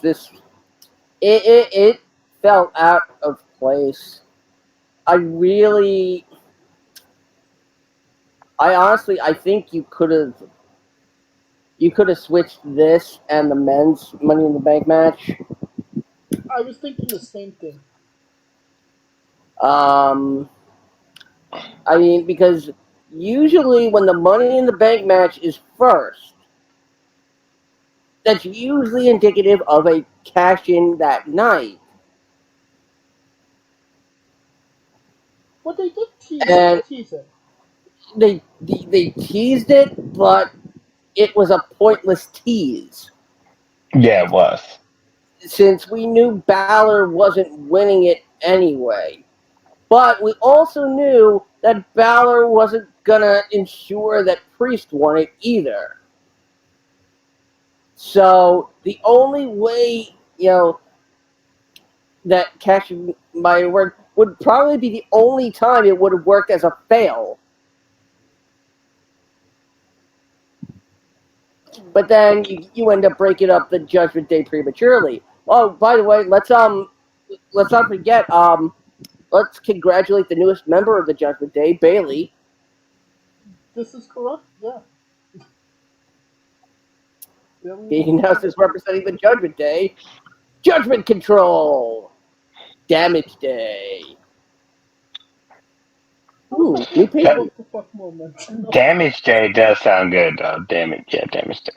Don't put it in damage control.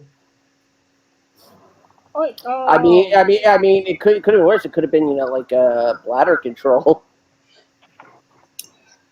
um, Writing that down. of course.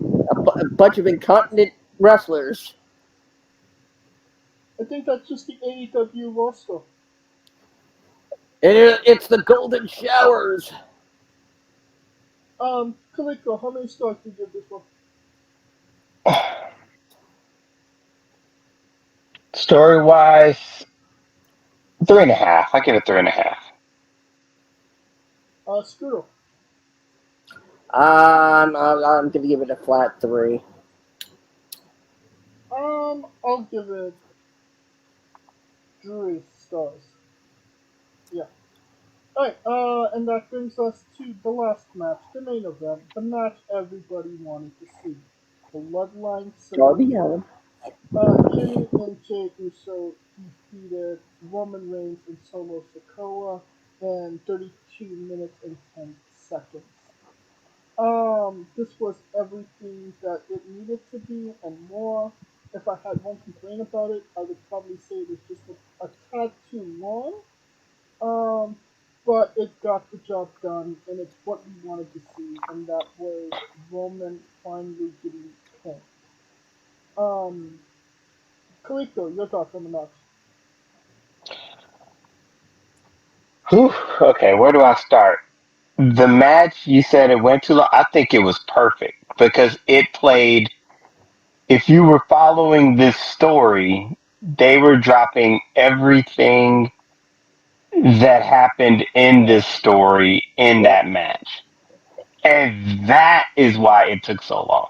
But it was perfect in the way that it was done. It was perfect in the way it was executed. Um,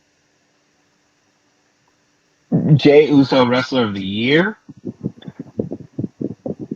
I would say, and not just because he pinned Roman. I think it's because every decision in this storyline had to deal with him. He's literally the most important character in the most important storyline. He's Um, actually the main character in this story. that's my point. So it started with him. It should have ended with him. Um, Everybody knows about me and the Usos. I love Blossom Usos. I spent the whole weekend just jumping on that theme song all weekend. It was a great shocker that Roman lost, and everyone kept trying to. And this was the perfect match to show why you do things in a slow, methodical way. Because every time they were kicking out, you just saw Roman's face and expression getting weaker and weaker and weaker to the point where his arrogance, he was questioning his own confidence. At one point in the match, Solo had to wake him up, which shows you it's all about the psychology. Everyone sees Romans falling except the king. Everyone knows the king is falling except the king. He's the last one to know. And he acted perfect in accordance with it. And that's how it's supposed to be done. Scudo. Yeah, this was 3 years of history told in one match. You know, running back from all the spots they did in the Thunderdome to you know stack them and pin them. The low blow. The low blow. Um, Also, I mean, I'm not gonna say I'm exactly thrilled with how SmackDown went, but this was absolutely the right way to go. And yes, this now has to end with Roman and Jay.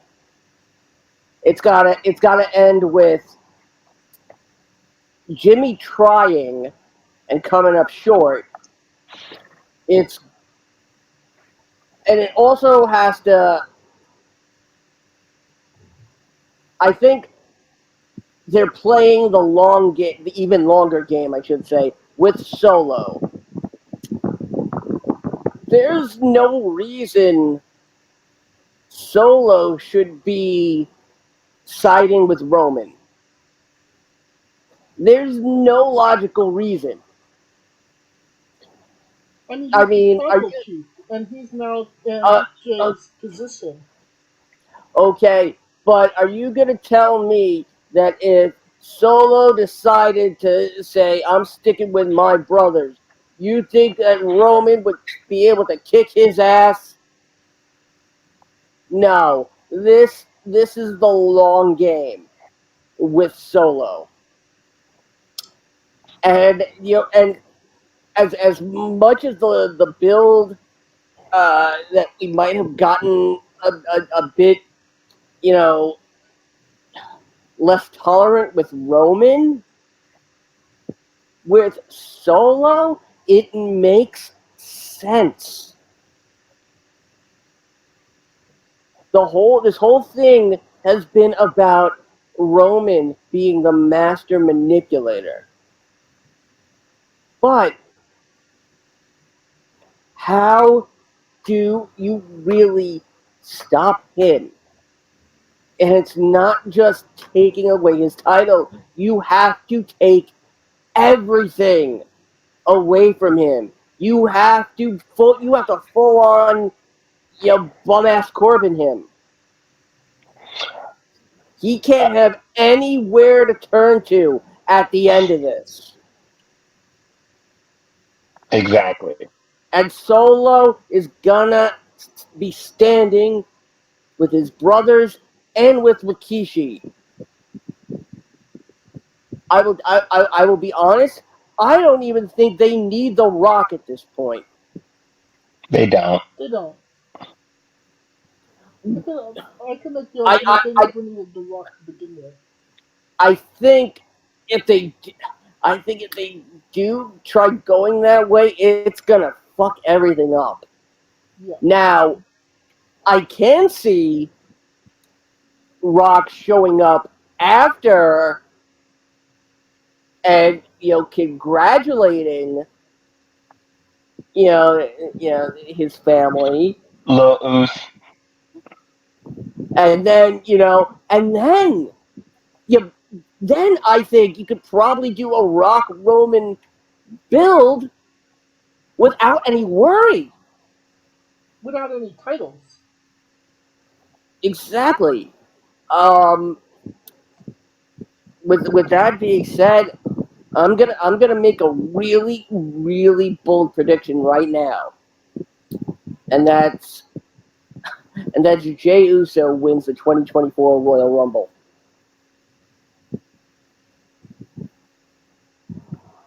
I'm I'm going to I'm Ooh. not gonna wait that I long. I'm gonna Yeah, say I was gonna say you go with a SummerSlam. that's what I was gonna say. No, it's But I get why he would win the Royal Rumble.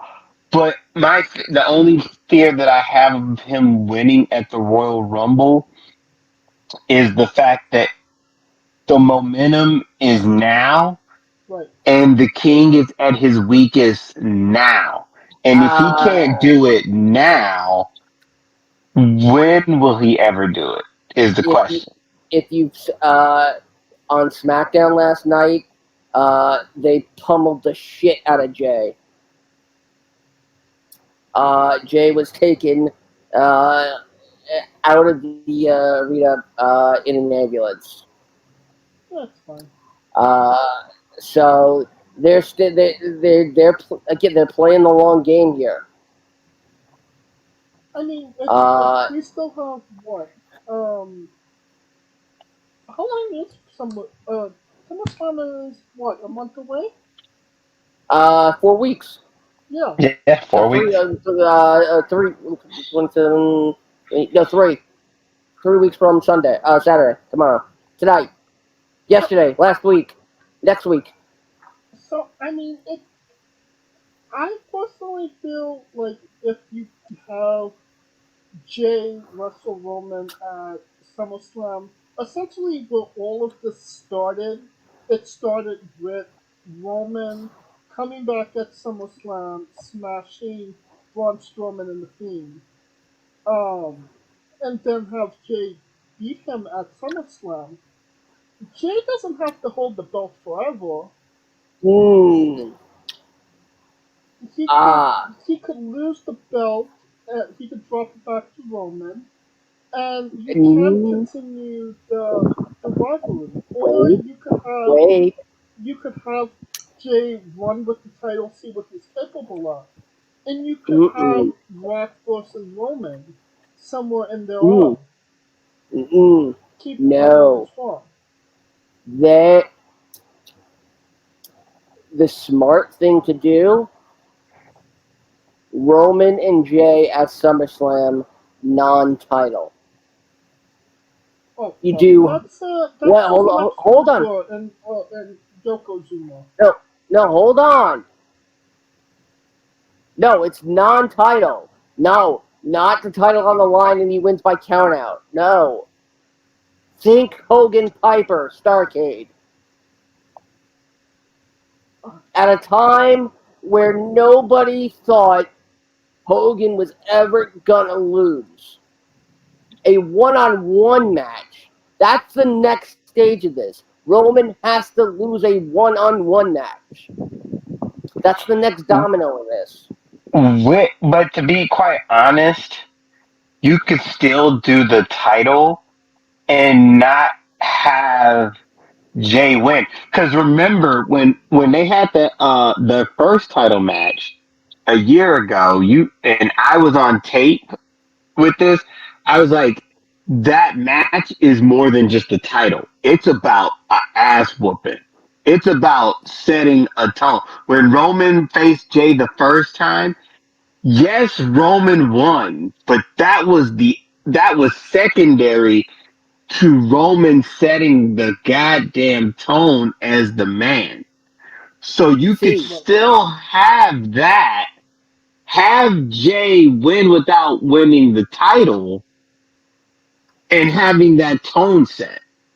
mm, but if it's a title match, Roman has that fuel saying, "Oh, you had your chance. You don't get another one."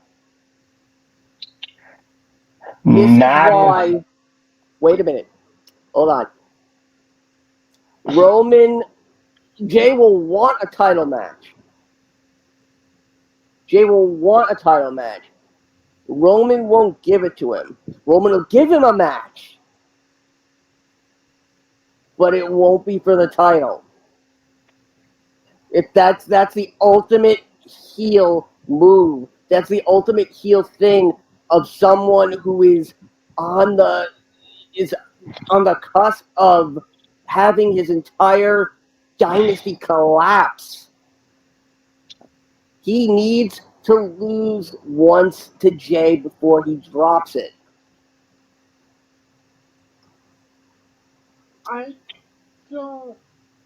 that I agree with. He does need to lose before because him losing in a tag is a lot different than him losing 1-on-1.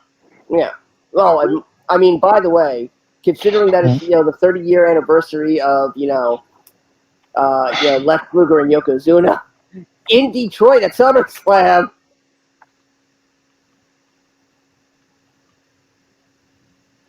but I mean, Oh God, no. it just. I think me and Clicker watch New Japan, and if you pin the champion in a tag team match, you get a championship match instantly. You get that opportunity. So, and he pinned Roman Reigns in a tag team match. He's the first person to pin Roman Reigns in 4 years. That Okay. that essentially that gives him the right to challenge for that championship. Okay, yeah, it does. It doesn't mean Roman has to accept it. I mean, it That is true. doesn't, but it does. If this match at SummerSlam between Jay and Roman is a non-title match, doesn't it lessen the match just a little bit? No, No, because the no, match is not about the match. Just like the first time they fought 1-on-1, and it wasn't about the title. This match at SummerSlam is not about the title. In your forefront, you're thinking it's the title, Right. but but in essence, this is about setting a family balance because all of this is rooted in family, But and that I think is why this story matters so much. It's pretty much like fucking what's that fucking Succession. This is literally Succession playing out in wrestling. I swear to God. and yeah, we're, you're right. It isn't about the championship. It's about the family dynamic.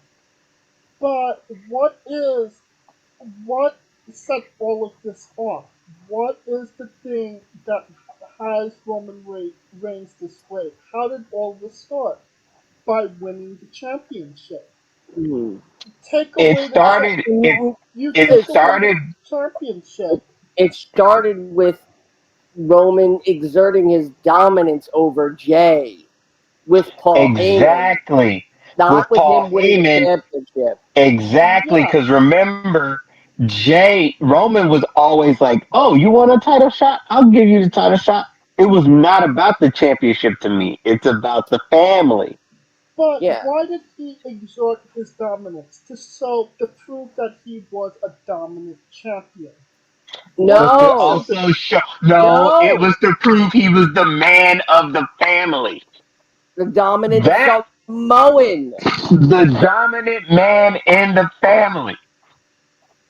The family approved heir. That was the point. The point was never the title was secondary to him It's a saying, "I'm the prop. fucking man of this family. You better get in line." It is a prop in this case. You need to get to the heart of this story. You have to strike at it.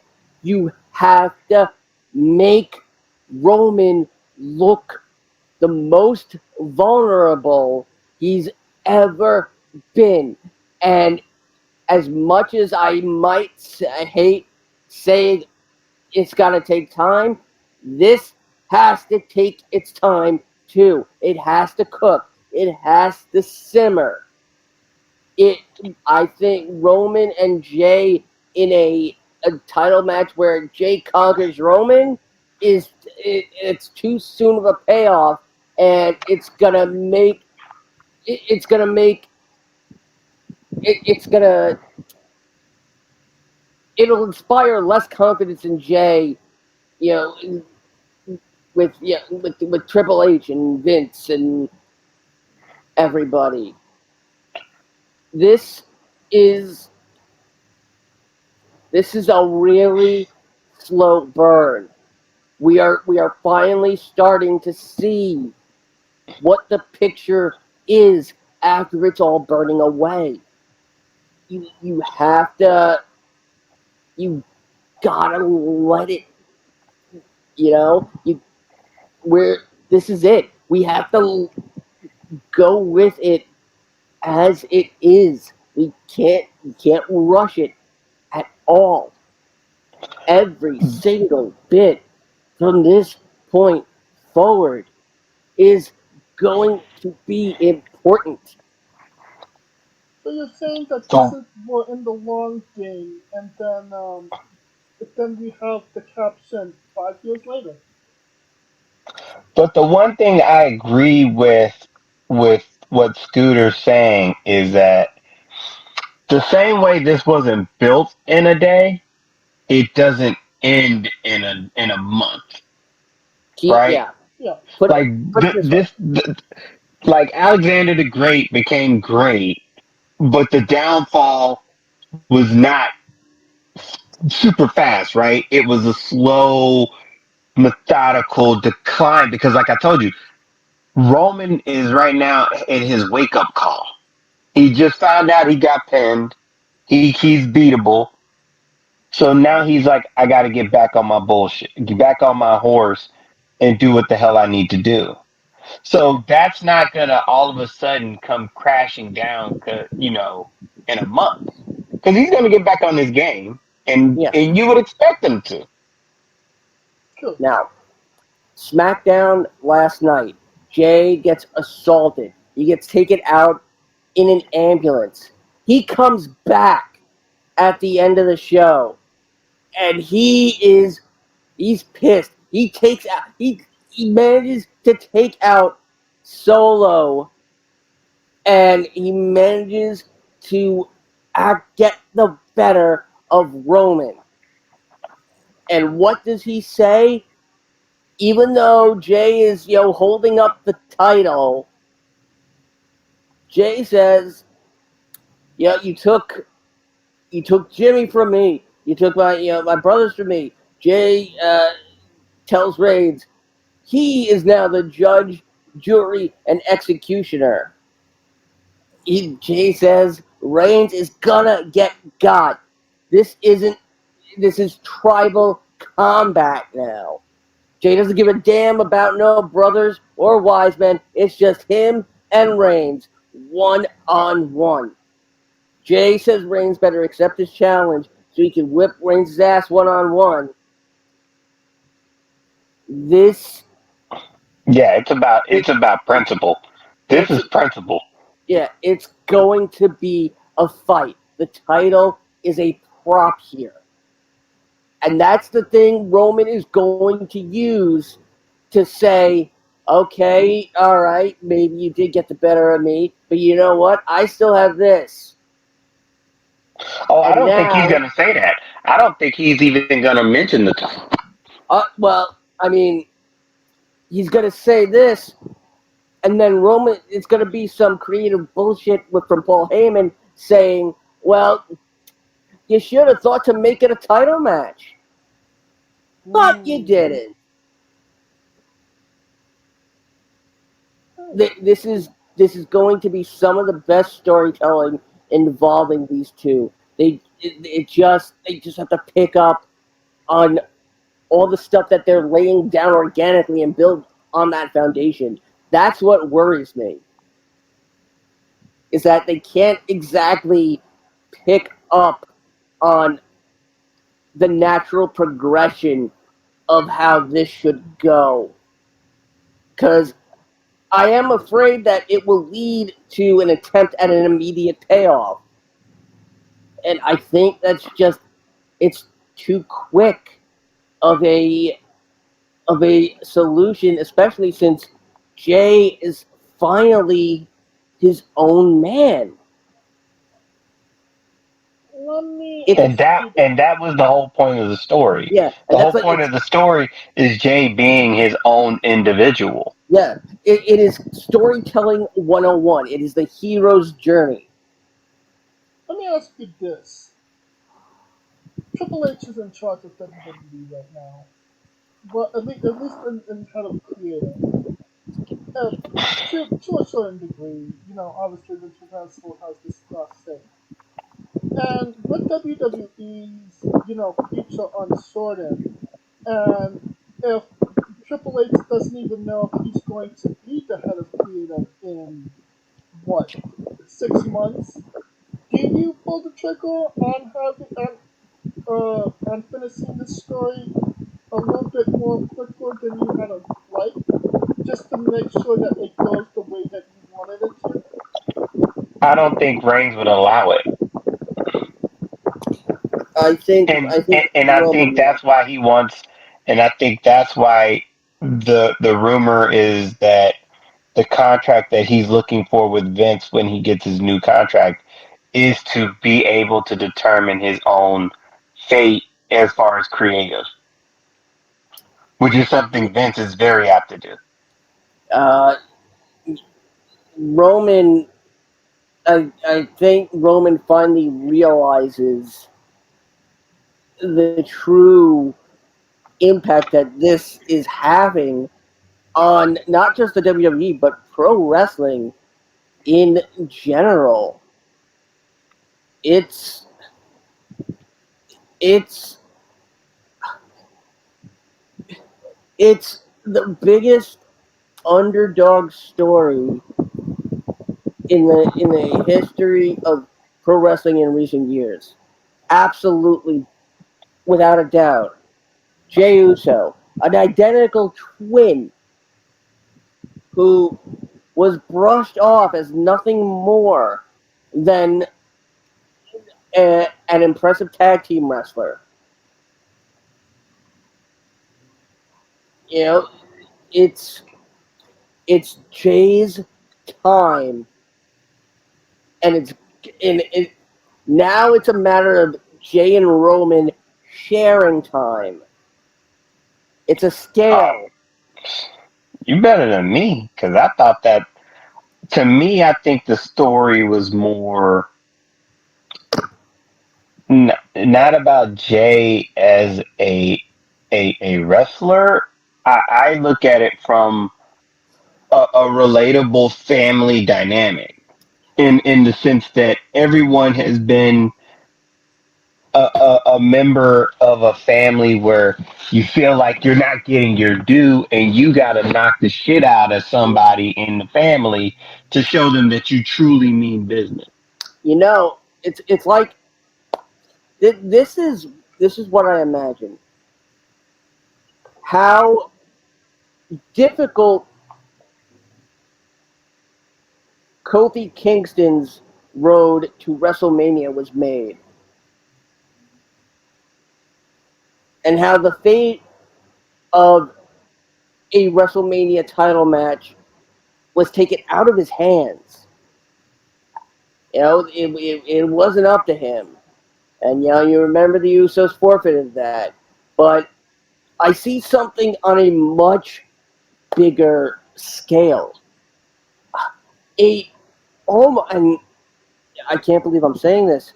A full on roster revolution. The entire SmackDown roster, and hell, most of the Raw roster, has been at the mercy of Roman Reigns. What do you do when you want to take the king out of power? Revolution. You revolt. You take the king and you cut his fucking head off. And Jay, this is interesting. Oh God, this is fucking in my head. Jay is a modern day hero of the people.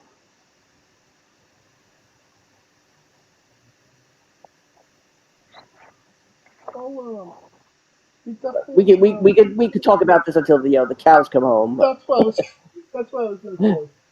That that being said, how many stars do you give this next story? I am gonna give it 5. Kaliko? Shit, it'd probably be 5 plus because the crowd was eating it up. And if like I said, 5, because if you got the nuggets, you knew what it was about. 5. I give it 5 as well. The whole so Scooter thumbs up, thumbs down, thumbs in the middle. Thumbs up. Kaliko? Uh, and not that Cardi B song. If it's up. Yeah, thumbs up. Alright, that will conclude our coverage of WWE Money in the Bank. Thank you for listening. If you like what we're doing, please like, subscribe, comment. Go on YouTube and Castbox. Of course, this is sponsored by World Energy and Fairmont Coffee. Join us this Tuesday as we interview G Vibe.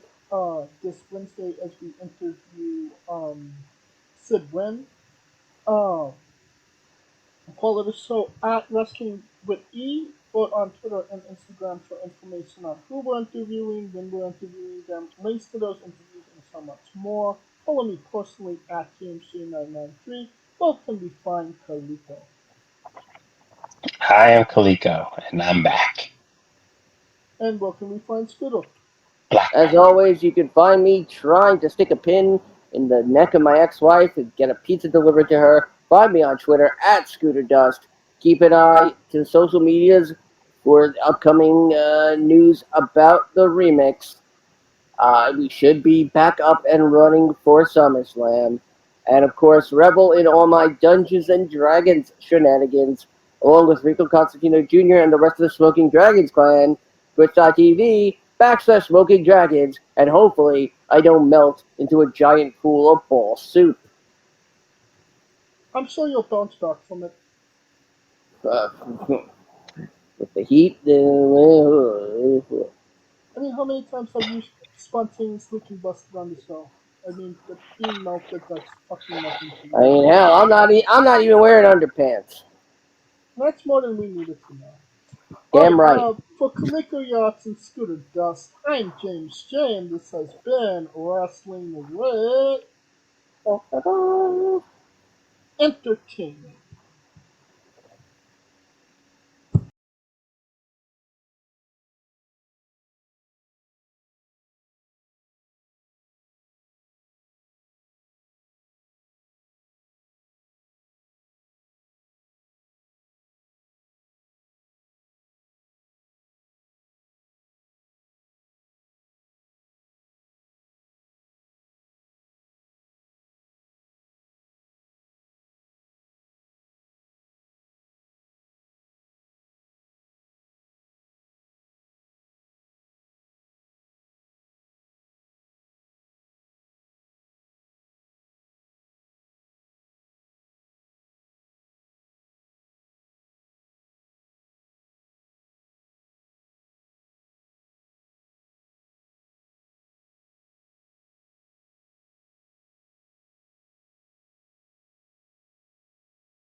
Hey, folks, this is the Colossal Mike Law, and you are listening to Wrestling with Entertainment. Enjoy the show. Support these guys. We appreciate it very much. We'll see you at ringside.